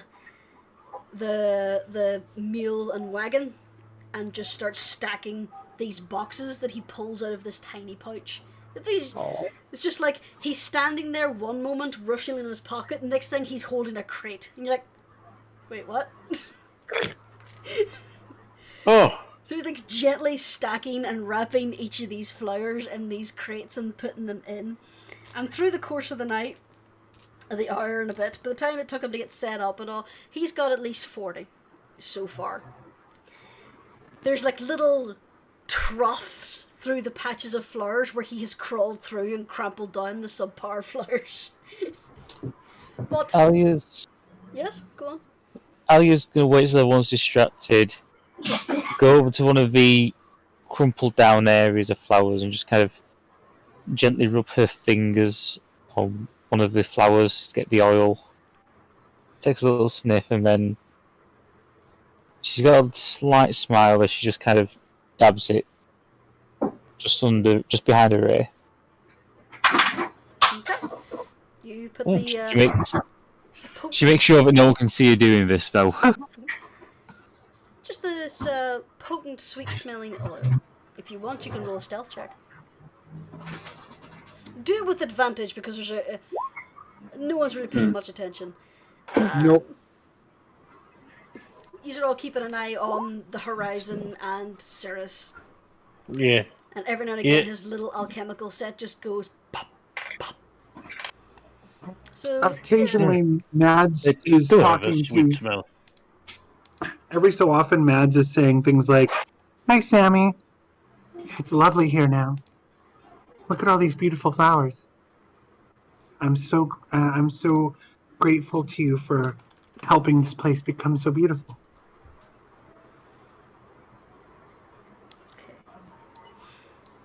So, as night starts to fall, Ceres finishes up the patch she was in under a small series of magical lights that he cast around him, and eventually makes his way back over to the rest of you. Well, Job done. Well, I've got both. Wait, that's Penfold. I was saying, you sound like your father right now. I'm nothing like my father. How cool, I swear it. My dad's a nerd. Anyway, he comes back over with the latest little crate and just kind of plops it in the back of the wagon. The mule has just been nibbling at the tiniest green stalks that are starting to grow here. But he looks over it, does a little bit of math on his little claws, and goes, "Oh, we nearly have the quota. Another hour or two in the morning, we could get a lot more." Mads nods and says, "That's what I was going to ask you. You've been an expert of precision so far. How much longer do you think you feel up to working? I'm going to tell you, either way, I'm going to tell your father that you did a tremendous job so far." Well, it's like his little ears are tinting red. Well, with the spell, I could work a little longer. Do you think Mads I nods should? and says, I just enjoy seeing an expert work in their You were born to do this."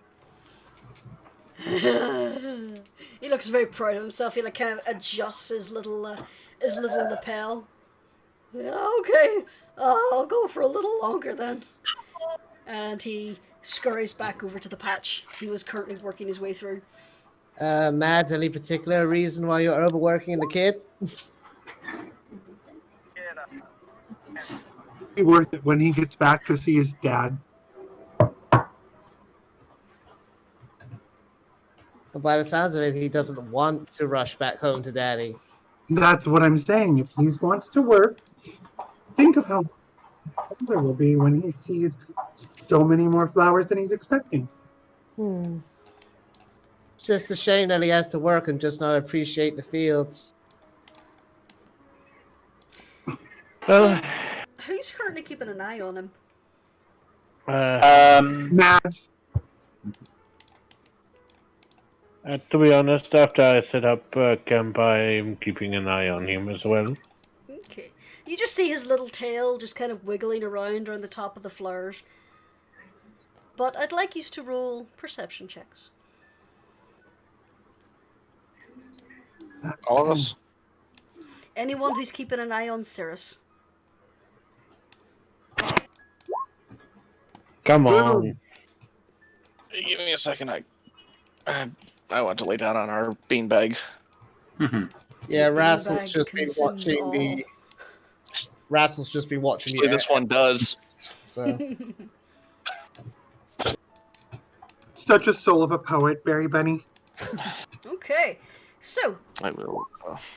Ashward, you can just see the little sway of his tail and the tips of his ears as he's ruffling through these flowers, looking at the stems, paying close attention to their roots and such.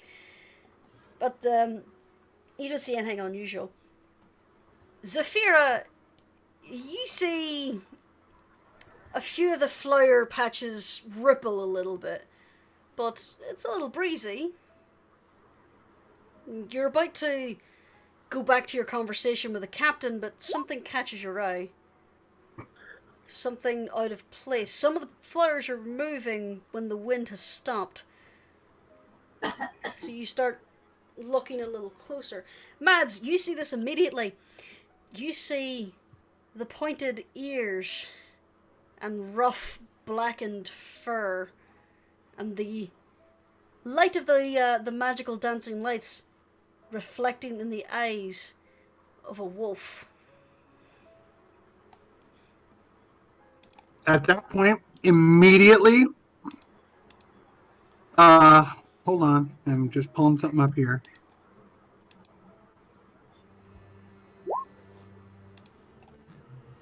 And she's going to, blow her spores out toward the wolf as she approaches it. Her range is 30 feet, so she's going to get as close as she can.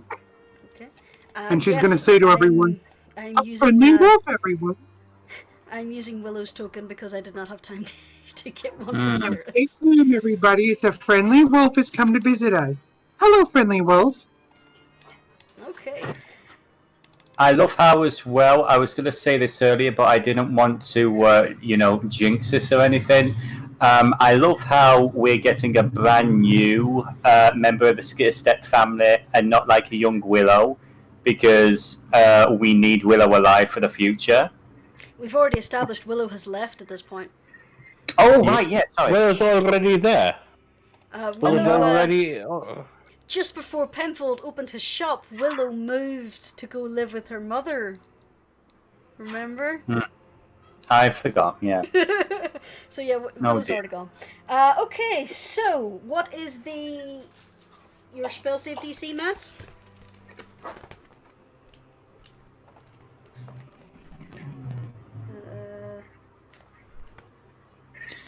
There we are.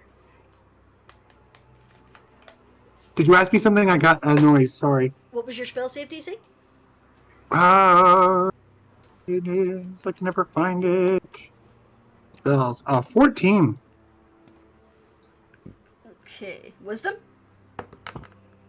My wisdom? Is it a wisdom save, yeah? It's a wisdom save, yes. Okay. So, Yeah. as you say that and step forward, the wolf kind of stands up straight and its head is tilted. it seems your spell has taken effect. As you have a closer look at this wolf is huge. It's not as big as the warg that you previously faced in this area, but this thing is large. There are obvious burns and singes to its fur. It does have a few barely healed wounds. It does look a little thin and scraggly, and it is currently like salivating, as it was staring at Cirrus, but now it is looking at Mads. It kind of tilts its head. Its tail is very slowly swaying. Mads says, "Don't worry, everyone. Ashwood, do you have some meat?" "Hello, friend wolf." And then she says, she does another blow of spores, and then she starts going. And yes, he hands over one of his rations that is mostly beef jerky. While this is going on, Peachy, the great sword is out, and he is very calmly trying to step towards Ceres, and he's saying, Ceres, would you please come over here very slowly, very calm. He is staring terrified at this wolf at the minute, and he's kind of like half on his feet.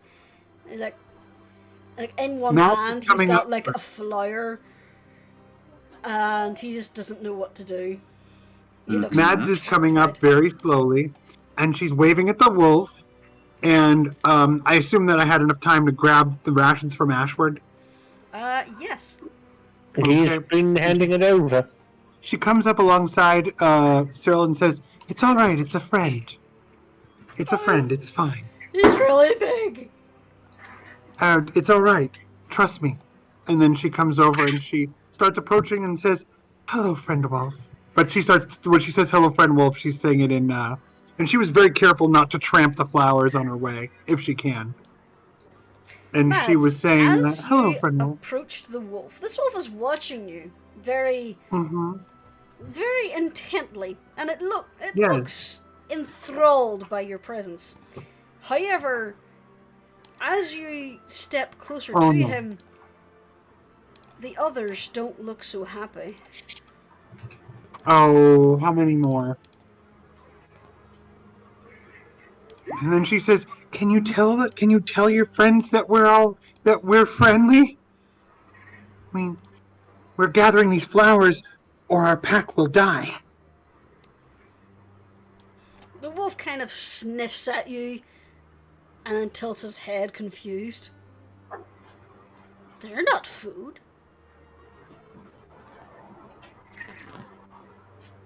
Why need flowers? It's what our pack needs to survive. Please tell your friends. And we have meat. We have lots of meat for you. Roll persuasion. Okay. He's charmed. I hope it works. Technically, if he's charmed, that I'm assuming that means advantage, doesn't it? I don't have the... It does, yes. Yeah. Let me do it again then. Persuasion. Okay. Meat? Give me Yes. Hey, everyone. These are our new friends. These wonderful wolves. Could you perhaps, Captain, gather up as much meat as we have to help our new friends? In terms of indigent, what do we actually have? I have... As much as possible? As you are fiddling with your knapsack, you hear a dry twig snap behind you. Oh, jeez. Quickly tell your friends. Good boy. They're starting to growl.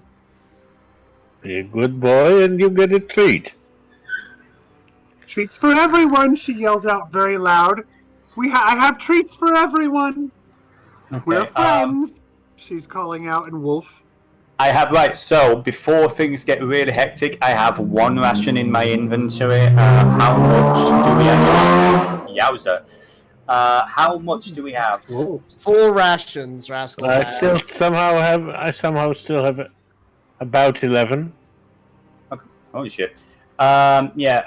Peach is going to toss 1 ration over to this guy right here. That's my 1 ration gone. He snaps it up savagely. Oh, you kind of. Oh, he's going to try and filter this one. Mads He does the is same. saying the whole time. She's saying the whole time. She says, "This is what my pack does. We are a neighbor pack. We are friendly." And she means it. She means Not it. She's enough not kidding. food in this plane anymore. That's Big what- fire. Chase all the game.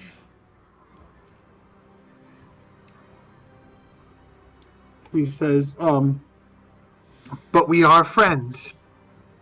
I want to be friends with all of you." Do wolves in the wild that she speaks to typically have like their own versions of names, or do they not?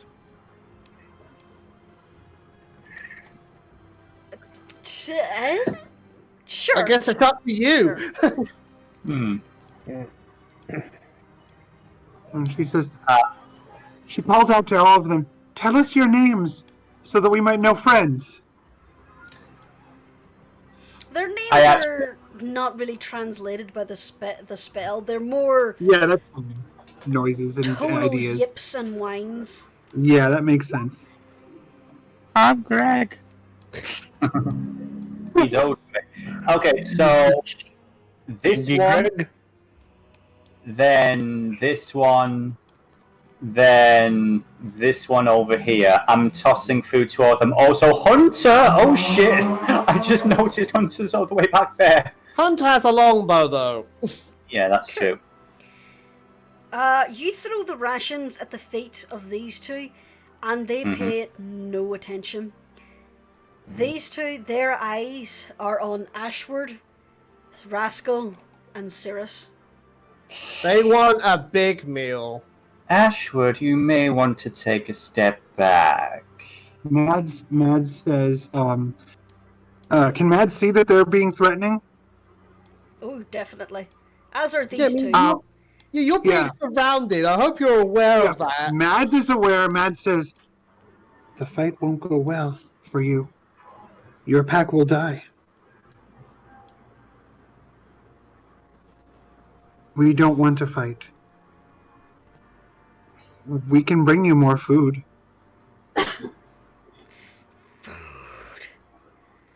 I can call to them. I can Give us help. I one can of the help little you. ones. Oh, the big one. The big I one can't will feed you. feed all. I can't feed you my pack, but we can bring you more food if you wait. No waiting. Don't do Haven't this. eaten since the flames. I am warning you.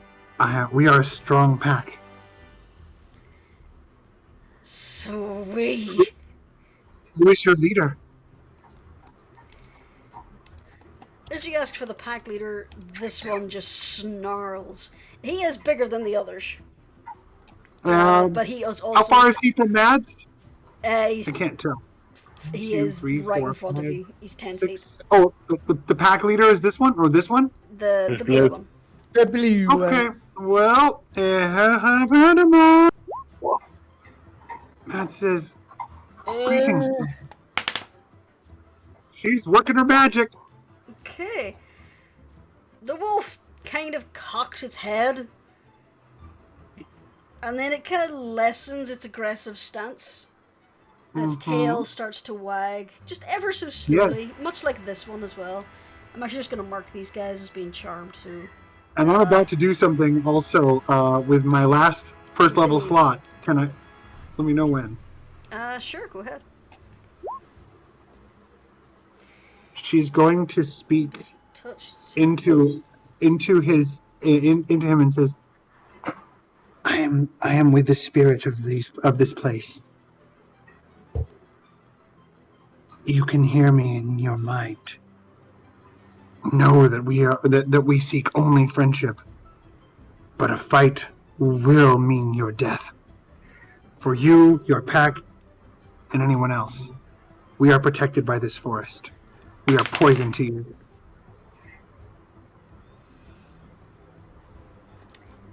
The wolf kind of glares at you. This one steps closer and it does that thing dogs do where they nuzzle your hand looking for a pet. And Mads bends down and pets. This one, however, is still kind of just growling under its breath. As are these. Mads says to this one, sorry. These ones down here, they are just circling the rest of you. And Mads says, tell your friends, please. I don't want them to die. I believe in protecting all life. The wolf kind of sits down. It looks down at the three stalking the rest of the party. And it looks to Mads. They kill, they die, we eat. That's fair. If they kill something, they eat. If they die, we eat. And she says, I don't understand what's happening. Sorry. I lost track of that. The wolf, the ones that are surrounding you, they're willing to just sit down and let the three do something stupid. If they kill one of your party, they get to eat. If they die trying to kill your party, they get to eat. Mads nods and says, such is the way of the forest. Let's watch, shall we? Oh my god. And you will learn. Hey, look at it this way. She took 2 of them, or possibly 3 of them out of the fight. That's not terrible. Oh, I know. That's... Mwah, You I love also it. have no idea what she was talking about. All you Exactly. can She's see just going like, is these three up here are now sitting down and just looking at the party. This one Mads currently getting picks up- petted by Mads. and Mads takes out her ration and like divides it up and like gives it to the 3 wolves while she's sitting with them. They seem to chew quite happily. In the meantime, Thank you, new friends. Yeah. the others are still stalking around the party. Mads does call out and says, this is your last chance. I wouldn't do that if I were you. Okay. Peach is... If I can do it before the initiative starts, I think I am going to cast Armor of Agathis on myself. Do we have time to do something before we are considered in combat? While Mads was doing all this? I'll let you do one thing. Okay. Basically, it gets very cold around Peachy, and frost appears on his armor. As his eyes go a slightly deeper, more like almost like that dude from Game of Thrones. Okay. Yeah. So, I would say at this point now, these are entering into combat because these 3 wolves are not backing down and they are advancing and growling. Mm-hmm. Can I do one thing as the combat starts? Because I'll roll initiative, then let me... Never mind. Sorry, I didn't see that it had started. Let me roll my initiative. Come on, initiative. Work. It never works. Did it work that time? It did. 7. Yes. Yep. Yeah. Okay. And she says to these 3, she says, I will show you how the forest is ours. In a non... Rascal, these guys are eyeing you up as if you are a lovely, tasty morsel. Mm-hmm. So I have a question, a rather important question. A lot of time after being brought back from the dead, Resting. Would that have counted as a short rest? Yes. Lying unconscious, barely alive in the Kobold Hooper factory counted as a short rest. How many hit dice will I be allowed to retroactively roll? Well, you got the 30 hit points from, or It was 20 from 20. 20 from Barzan. None, Yeah. because you were on the brink of death. Oh, so no. Okay, no hit dice. Dang it. No extra health then. I'm sorry. Don't worry, this is gonna be No, fine. it's everyone. fine. Just so you know, no spell slots. 20 HP. It's gonna be You'll fine. be all. Fairy Bunny, you'll be okay. Trust me. Yeah. Okay, so Rascal's ready for this to get like nasty, but first things first. Ceres, get back with Hunter. She'll look after you. He is not looking good. Actually, I should roll for initiative for him as well. Yes. Yep. He'll be fine. It's gonna be fine. He got I've 15. learned from Ez. So just let me add a turn. He got 15. So technically he went before you, but Well, now that he's got a command, he can do something. yeah, we'll say he'll go after you in this. Yeah. So you tell him to run. Yep, Uh, and What else you gonna do? yeah, I readied an action to shoot, so I'm gonna shoot this boy right here with my crossbow. Okay. And I get pat tactics, so haha, advantage. 15. Mark them. 15 hits. Cool. Damage. 10. Woo! Not Nice. bad. Okay, so green, orange, pink. They have this much health. Except that one, which now has this much health. Mm-hmm. Okay. As So- you said, that's your turn. So as you said, Cirrus is just basically going to run. So he's going to go 5, 10, 15, 20, 25. Now, as he's running, you notice that all three wolves have done that jerky motion that dogs are about to do when they're about to chase. Yep. So every single one of them now, their eyes are on Cirrus. Alia. Alia's going to run to Pink. And she's basically going to try and clock him in the side of the head with her boot. Nice. 5 damage. And as she does that, she's going to sort of roundhouse and kick him again with her bonus action. No. Do you have an ability that lets you make 2 unarmed strikes? You know, I think I just might. Oh yes, you went monk, so you get multi-attack. Yeah. I forgot So, about that. 24 Forgot hits. to build monk. Yeah, 24 hits. 7. That's 7. She said, I know you're starving. How about a knuckle supper? Oh god. Really? Yeah. You need to work I've on been your wait- one-liners. Ashford. She's still concussed, everyone. Look out.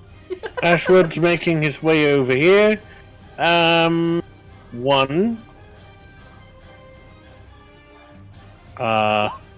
Case of Hunter's Mark Okay. on orange. Only one of those will go. But, of course, he's going to go at it with its short sword. We'll say that. And misses. I'm afraid that misses. You know what I want. Oh dear god. Pretty low. Okay. So you go to strike at it. Unfortunately, because you kind of rushed to draw your sword, you don't have as good as a grip as you'd hoped, and it kind of just tumbles out of your hand. So your sword is not Good. Because Hunter's Mark, unfortunately, is a bonus action, I can't even pick my sword back up. I'll let you do it for a free action at the start of your next turn. Meantime, Hunter. Sorry. I just had realized something. You remembered you were a halfling. Sure. I remembered I'm a fucking halfling, so I get to reroll my attack. Or the severity. No, I'm actually going to reroll my attack. Sure, go ahead. Miss. Misses, but I'm not dropping it's it not and thereby crit, reducing the severity to 0. You're not dropping it and having it go flying through the air and hitting the alpha. How strong do you think his arm is? But anyway. You know, I it's am not the- him, I it's am not the- his strength, it's the god's cruelty.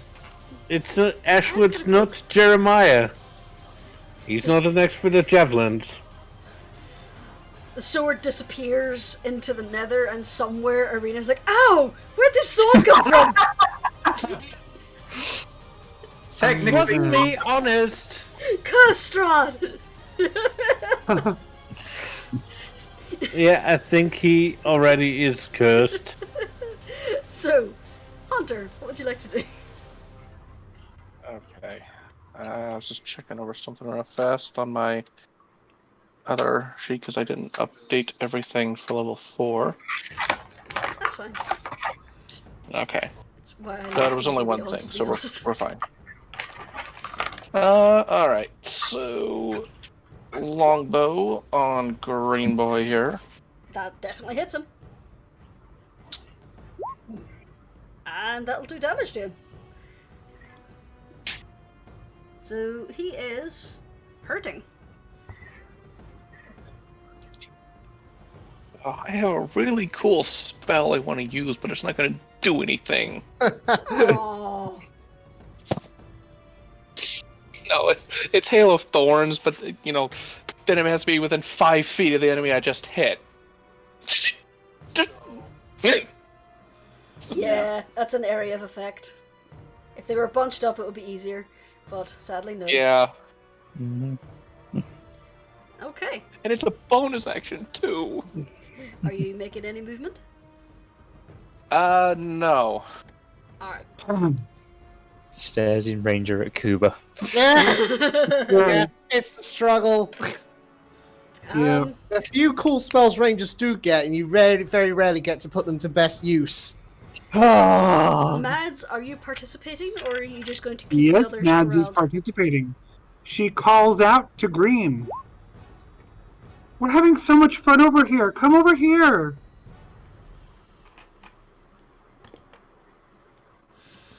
That might be He tough. just snaps his head around to you and just lets out a vicious snarl. Yeah. Turns his You gaze resisted back it, huh? towards Cirrus. Well, I tried to save your friends, she says to the wolves and Wolfie. The pack leader shrugs his fuzzy shoulders. So, what's these guys' Well, movement? it's a wolf game. 5, 10, 15, 20, 25, 30, 35, 40, 45. Peachy, Matt, take an well, attack of just point out opportunity. Attack of opportunity. Absolutely, with the greatest pleasure. That is going to be a swing. That's an 11. Miss. Mothers! Okay. Okay. Swing and a miss.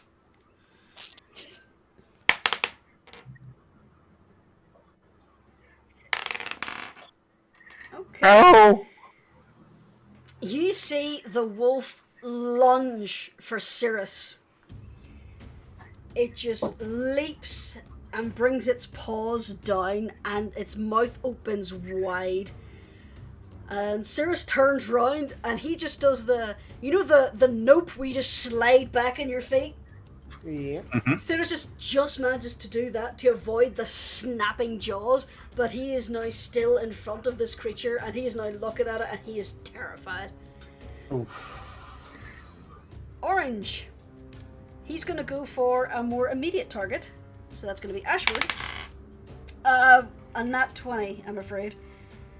Oh, And kind of that hits, is- yeah. I need more dice. 4 and 5 is 9. Doubled is 18. Plus 3 is 21 points of piercing damage. Ow.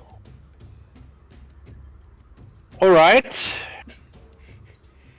So he just savaged you. I would also like you to make me a strength saving throw, please. Beats it, beats it. Not so fast. The force of this creature almost toppled you off your feet, but you managed to recover. So you're not prone. You're good. Lastly, this one. This one kind of looks at Zari. Or actually, let's see what this one does. Okay, it snarls at Alia and just ducks around you. 5, 10, 15. Attack of opportunity. Yep. 20, 25. 30. She's, as it's running past, she's basically trying to punch straight down on top of its head. That'll hit. Roll your damage. Okay. You give it a good passing glance and it lets out a yelp, but it's still going after its retreating prey. And it's going to attack. Oh no. It gets advantage because its friend is there. Pack tactics. Yep. Okay. So, while green missed, pink charges forward and lunges and also misses. Cirrus is a dexterous little boy. Curious. Doggy, nice doggy. He rolled a 2 and a 10. He missed. Well, he is a mouse. Okay. So, Annie. Meanwhile, Mads is howling every so often. Not howling, but she's like saying to them things like, "Your pack is swift," and she looks very calm. Complimenting the ones who are about to die. What? Complimenting the ones about to die. Mm-hmm. Okay. Mads knows how to talk to a wolf. You know, Ashwood, you're really looking gracious with these flesh wounds. Okay. So, because there's two of them on Cirrus, rather than charge and try and bisect one of them, what I'm going to do, Peachy, is... I'm going to sneeze. Then he's going to... Thank you. He's going to clutch the holy symbol of Bane, and which he keeps hidden in his armor.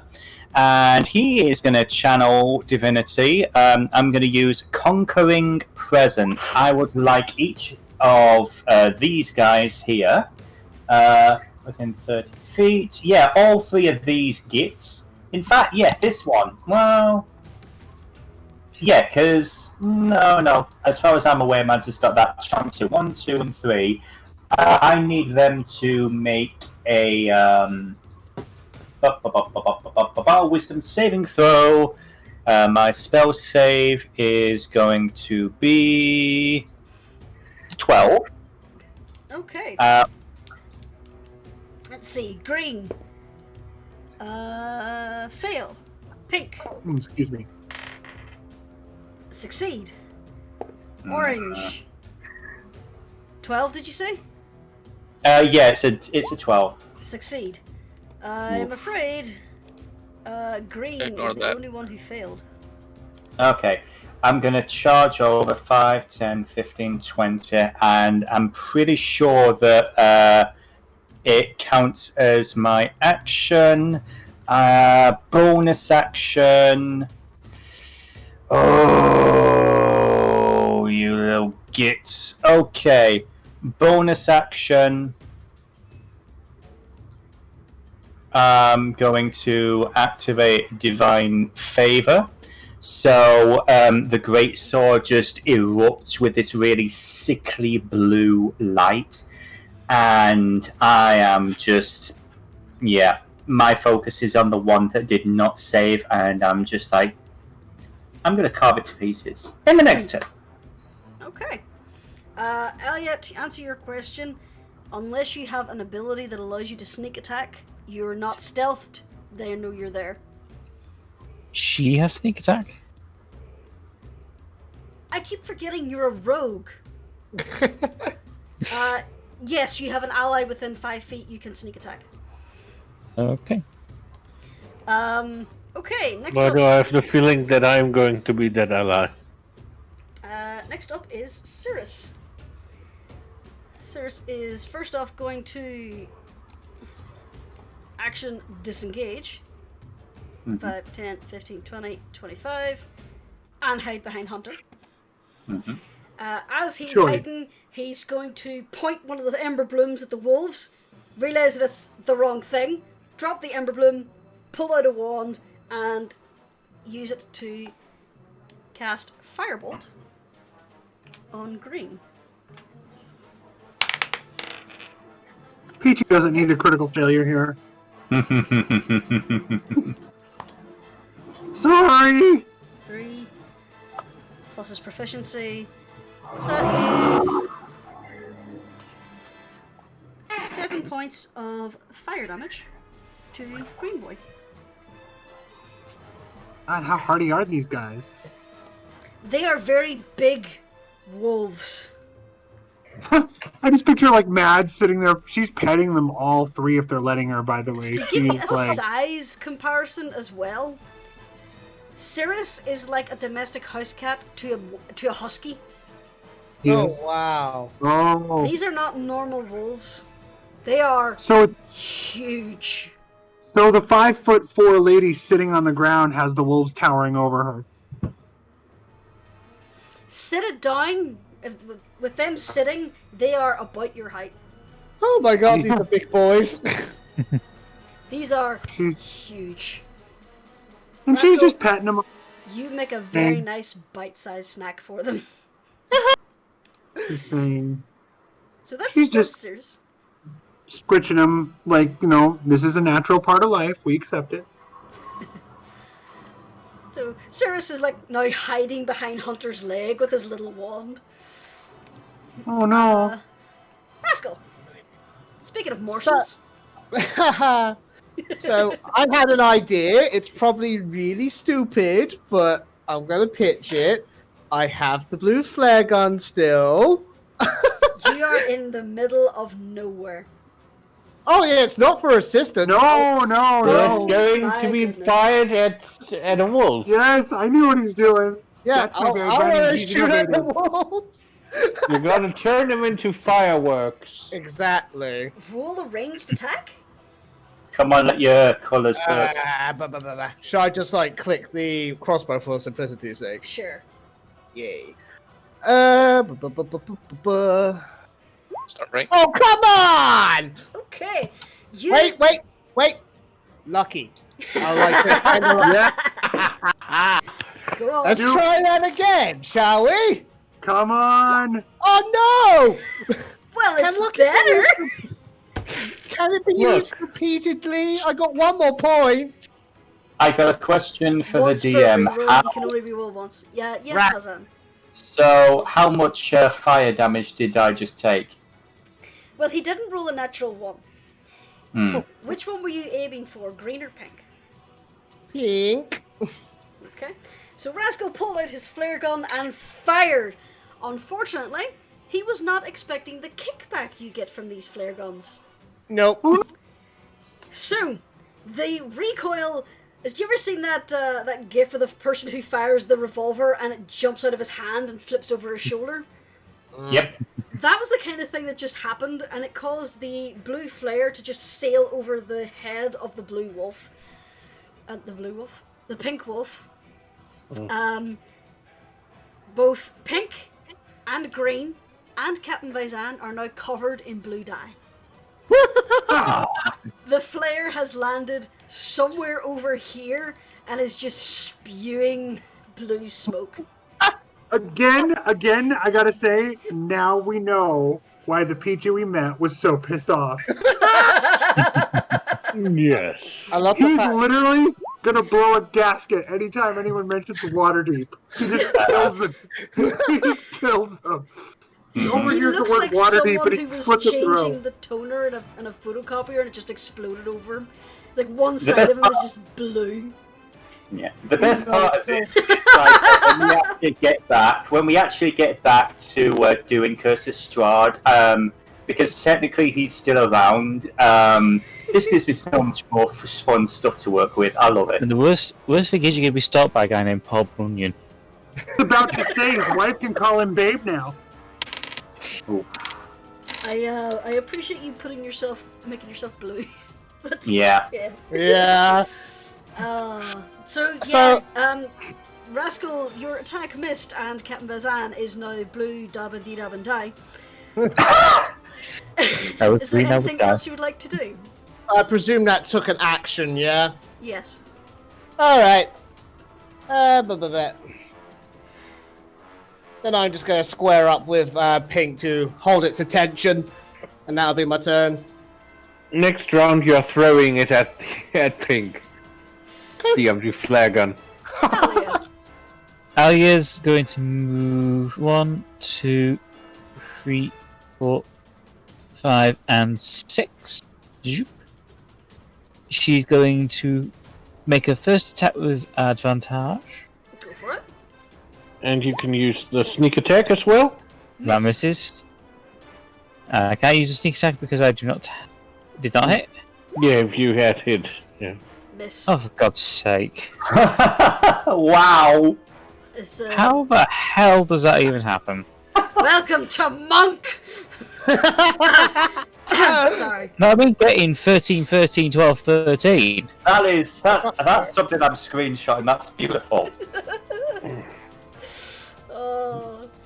Somewhere in the distance, Squish grumbles. Ashford! Wow. Ashford now has advantage. Yes. Ashwood's also fairly close to not being around for much longer. But, yeah, you know what? Again, short sword. Oh, That'll hit. come on! 14 hits. Okay. And 8 points of damage. 8 points of piercing damage. Oh, and still the Hunter's Mark. Ah, yeah, roll your Exists. Hunter's Mark damage. 4, nice. That's So it's 12 points of damage in total. So that is now that amount. Okay. Yes. Unfortunately, I have no time to cure my wounds. Alright. Next up, Hunter. There's currently a little mouse folk just like gripping your leg. Okay.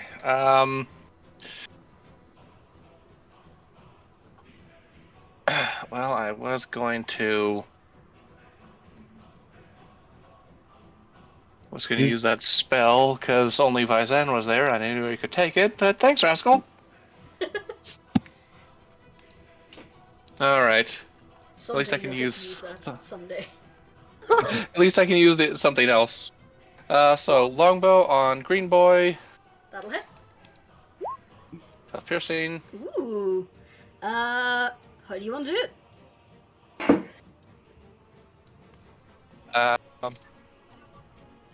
She just lines up her shot, aims center mass, and shoots right through its heart. The wolf lets out a And howl goes flame. and goes down. As it Shut does, through the heart. these wolves start wagging their tails. And then Heartbreaker to attack Purple Boy. Ooh. I don't get to use that very often. Sadly that misses. Eh. Yeah. Horde is a very nice item. That's It's good for One ranged more. weapons, at least. Mm. Just play fire with a bow, it's way better. Matt actually does participate. I'm trying to look at the range on it. He is. Are they close enough? 1, 2, 3, 4, 5, 6. Damn it. Not close enough.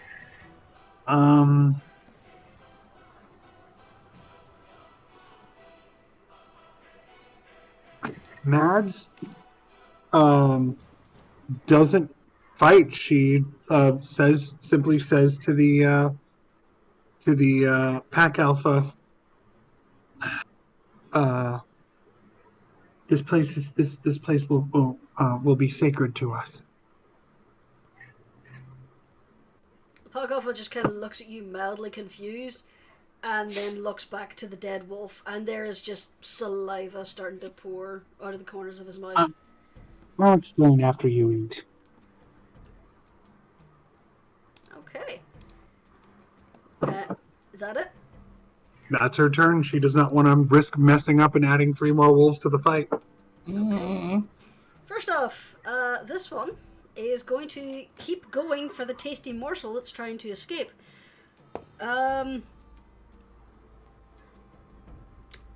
is a 22 to hit. Yes. Whoops. Okay, how dead am I? You'll be 7 okay. points of piercing damage. 7 points of piercing damage for now, okay? Yeah, remember it rolled a crit last time and rolled really high. It rolled pretty badly in its damage this time around. And that's its turn. Actually, strength saving throw, please.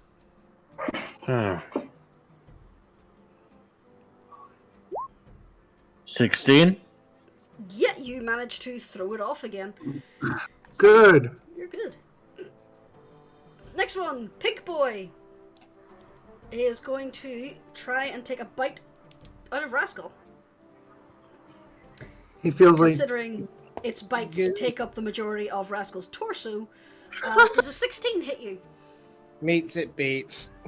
Okay, so that is 2 plus 6 is 8, and then the modifier 3 is 11 points of piercing damage. And can I have a strength saving throw, please? Yes. Free! Okay! Oh, wait, Don't wait, you wait. get pack Wait. tactics? I do have one more luck point left. You say pack tactics as well? That's just Pack for attack tactics roll. is only for attacks. Ah, fair enough. Sorry, guys. Yeah. I'd love it if it was.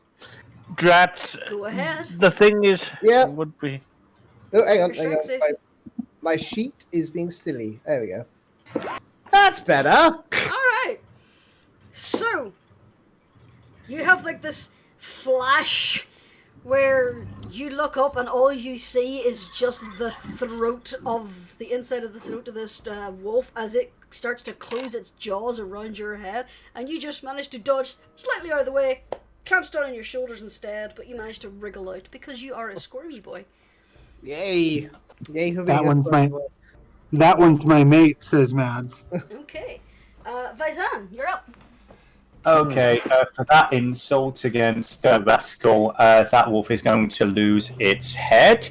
That is going to be, let's see, 5, 10, 15. Because why not? That is going to be a 24.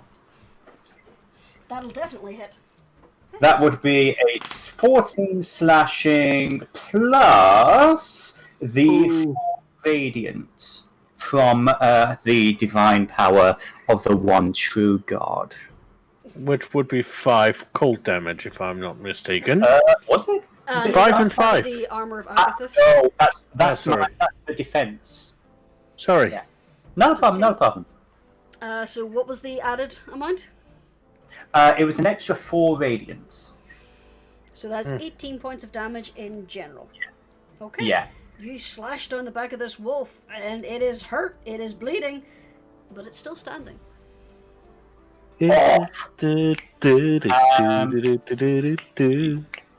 Bonus actions, no, I need that one remaining spell slot, so yeah. That's it. Okay. Yes. Okay, Cirrus is going to lean out from behind Hunter and use his little wand again for a firebolt. That's gonna hit, and that's gonna do That's more damage than I thought. Okay, so Pink was pretty bad. Peachy did all but bisect it. And as it reeled around to snarl at the Minotaur, it opens its mouth, it's snarling, its Rascal's blood is dripping off its teeth. Visor, you watch as this little fireball just kind of goes down its throat. And the wolf kind of rolls over and howls as it is suffocated and burned from the inside out. The wolf is dead. Good shot, young man. Yeah. Oh my god, I can't believe that worked! It had 2 health left. Yeah. Oh. So, Cirrus looks surprised and a little proud. Rascal. Yo!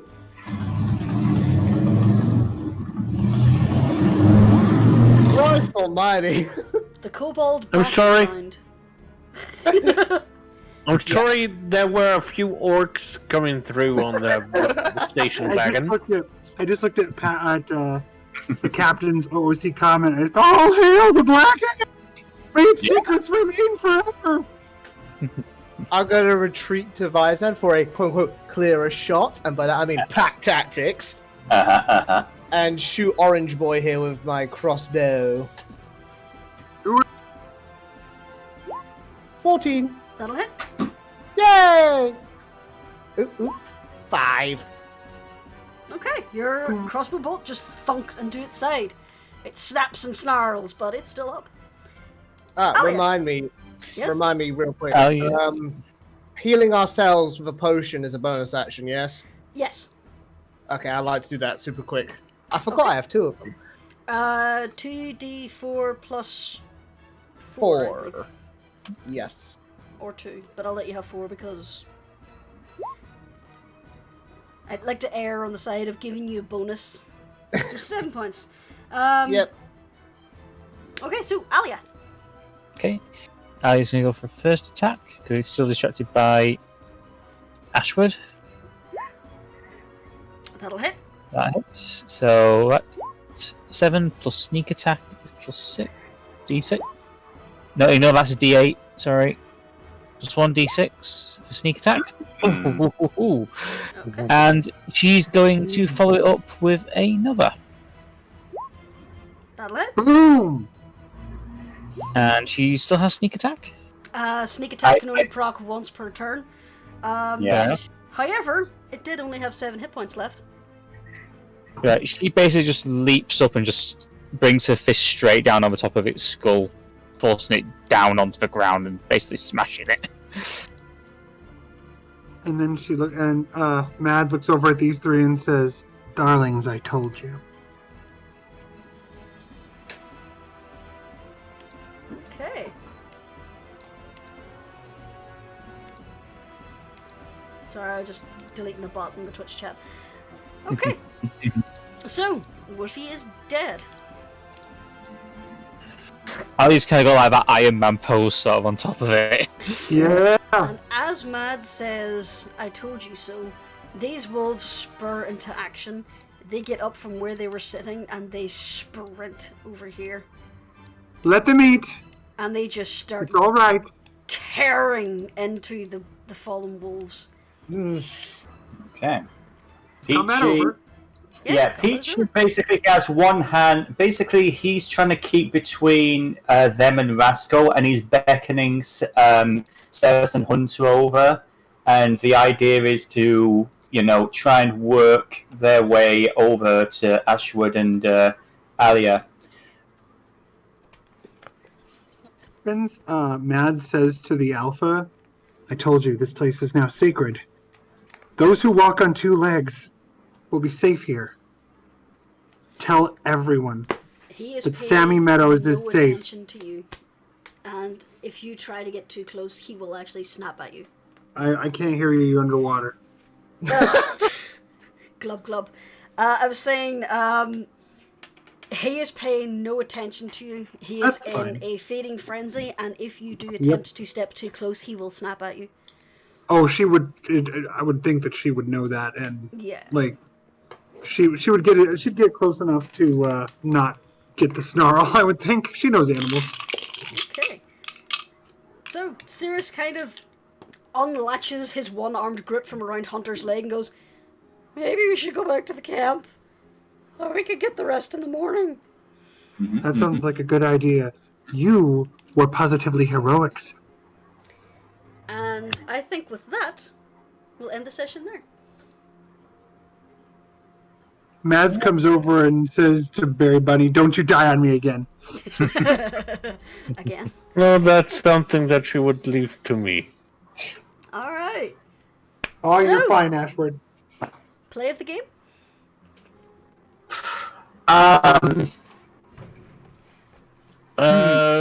Rascal actually rolling the way that he survived. Yeah. Yes. 1%. By 1 point. Oh, fail of the game. Rascal. Rascal being trying so to stupidly reason. trusting. Rascal trying I'm to literally- reason with the Terminator. Yeah. Yes. Hello, I'm here to be. Hello. Is your name John Connor? No?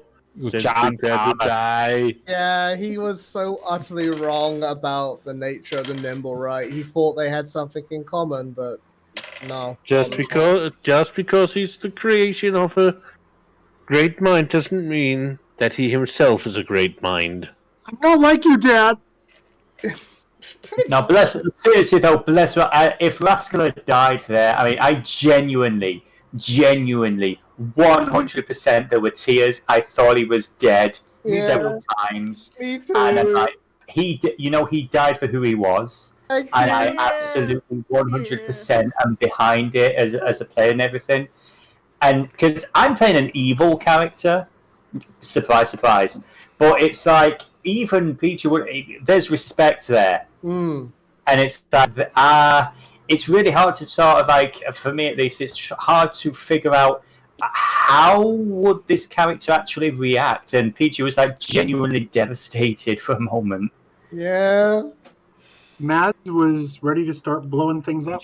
Yeah. So stressed.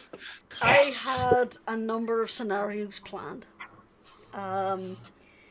First off, it was possible that he could have spent the majority of the day searching the field ward and not found anything, if he didn't ask for help. If he had asked the humans, he would have been mugged. Yep. If Sounds he about had right. asked anyone else, it was a 50-50 chance whether he had been mugged. The only ones who actually saw the nimblewright were the kobolds and the halflings. The dwarves would have sent you to the wrong place. They would have sent you down to the dock ward. Mm. But that was the scenarios in the field ward. The scenarios with if you found the nimblewright, without the kobold's help, you were dead. That was it. You were not going to be saved. Because the kobolds came and helped, they managed to stop the nimblewright from delivering the final blow. Mm-hmm. They beat it to death with tiny hammers. There was also the chance that the kobolds wouldn't have found you after they beat up the nimblewright because it was walking away from you. Mm. If that was the case, it was then 50-40. If you had rolled 50 or over, you would have been unconscious. You would have been found in that state, and you would have had 3 levels of exhaustion whenever they revived you. If it had been under 49 or lower and above 10, you would have been dead. Yep. 10 or lower, someone else would have found your dead body first. Yep. Someone who, let's just say, practices some of the more illegal arts. Hmm. You need a kobold liver? Oh, Oh my god. A necromancer. He would have been found by a necromancer. I knew it. Look, he can bring it to you himself. You have. Oh god, So- no! Just remember that joke. You have my sword, and my bow, and my brother. Dear God! No. remember that comic. That was good. And your brother. Yeah. In order to avenge my dead brother, I seek your had help. A number of things planned, and through Rascal's choices and dice rolls, he survived, and you have made allies of the Kobolds of the Field Ward. Nice.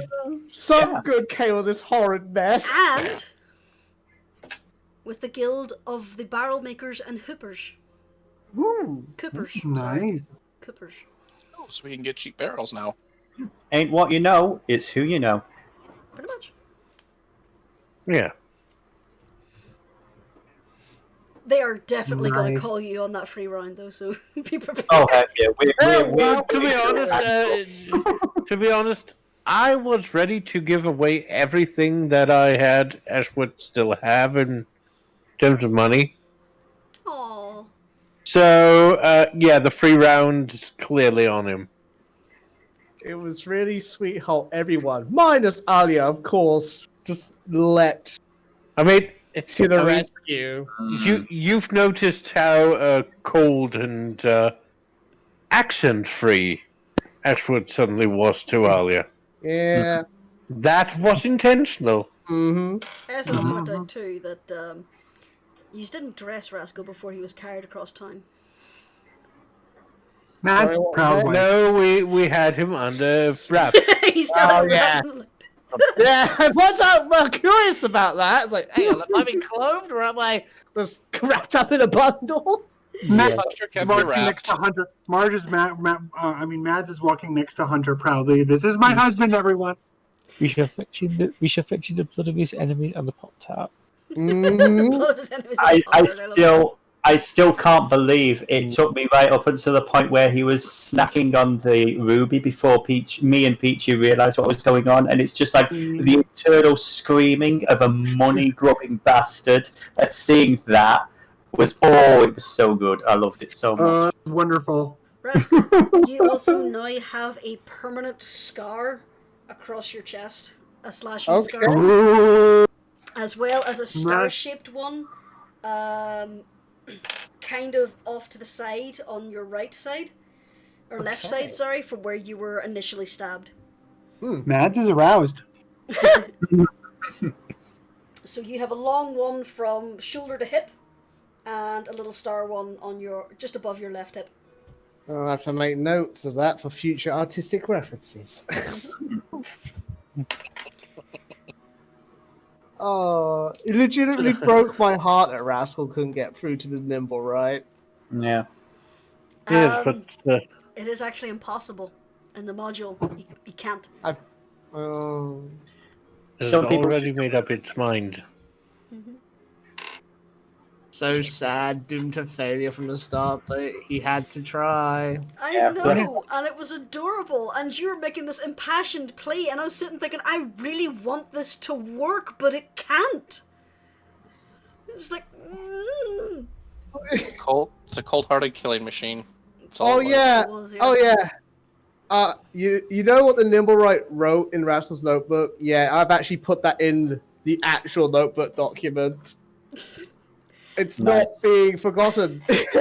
And Plus, if Rascal died, yeah. then you would have all been able to read that. So, it was a cold-hearted killing machine. It still had a heart warmer than Alias. Yep. Yeah, Seth, I hope you know that was in character. Oh, Don't worry dear. about it. When- Everything was in character. yeah, you guys were brilliant. It was really moving. No, There were genuine little bits of tears there. I will admit, I was almost crying. Mm. I was I crying. have stoked emotions. Hunter's normally like one of the most stoic members of the party, so seeing her actually like go all out like that, it was great. Yeah. To Loved be it, fair, loved it. again, the only reason she went with the party was because she needed the nimble right. I know she did. She's a bitch. Yeah, not to get it to drag on and everything. I know we're still on stream, but I will say this because this might be the last chance I get to say anything on stream. Aww. I will say that moment with Alia, again, say what, because I'm playing an evil character. The fact that everybody else is invested in, making sure Rascal is okay or not, and Alia's complete indifference to it. Yeah, Peachy definitely distanced himself from her now. Yep. Reminds me, Does You not will make friends. Peachy, did You you will notice- inform anyone else of the map? I have informed nobody about the map. Okay. Well, may need to do that at the start of the next session so they can carry on without you leaving. Yeah, I will send you notes. I have a few things. All I will say, You, Devillo. all I will say, Alia, is her alignment is neutral right now. Guess where it's careening towards? Chaotic evil. Why? Not chaotic evil. Lawful Awful evil. Yeah, and she wasn't exactly on the edge of it either. True. Her She's actions like- are more lawful evil than, or lawful evil rather than chaotic evil, because she is doing this for the sake of a code, honor, or the law. These people are breaking the law; they pay for it. Matt, For Matt those is not gonna curious in forget chat, Alia. we may be losing Dennis because he got a job. Yay! Yay, Doug! Unfortunately, And real-life- also boo because losing tennis is always not mega fun times. Oh yeah, we're still Sadly- trying to figure out. Oh, I'm so sorry. DM, you first.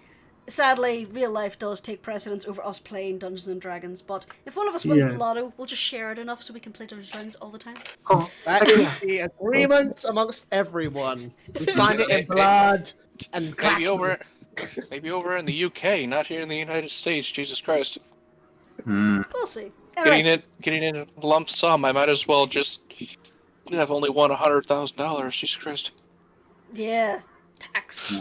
So, going down the list, it's going to be first off a good night from me, a good night from the Wolf Whisperer. Oh yeah. I'm so sorry. Retroactively, Mads actually should get play of the game for halving the combat. Yeah. Yeah. Yeah, that was pretty good. Thank you, but I'm still going to give it to Rascal because my berry bunny survived. Bye, everyone. Of his teeth. Many adorable pointy teeth. A good night from the barman. I have to work in the morning, I have to work at night, and now I have to fight wolves and try not to bleed out. Okay. A good night from the Blue Bull. Moo. It has been a genuine pleasure. I love each and every one of you, and don't worry, I will return. I mean, how else will it return, We'll see what we can do. There are interesting things happening. A good night from, I can't think of a pun this week for Hunter. I see. Good night, everyone. Yeah. Miss, still not on a date. Tomorrow. She has to get back. What if before tomorrow noon, never so comes? She has to get back before noon so she can get all ready for her date. And she has perfume all over the ground. Yeah. This isn't character. If you fuckers keep me from my date, get ready. The bar is gonna have plenty of trophies over it. And it won't be your heads. Oh, it'll be a head, just not the big head.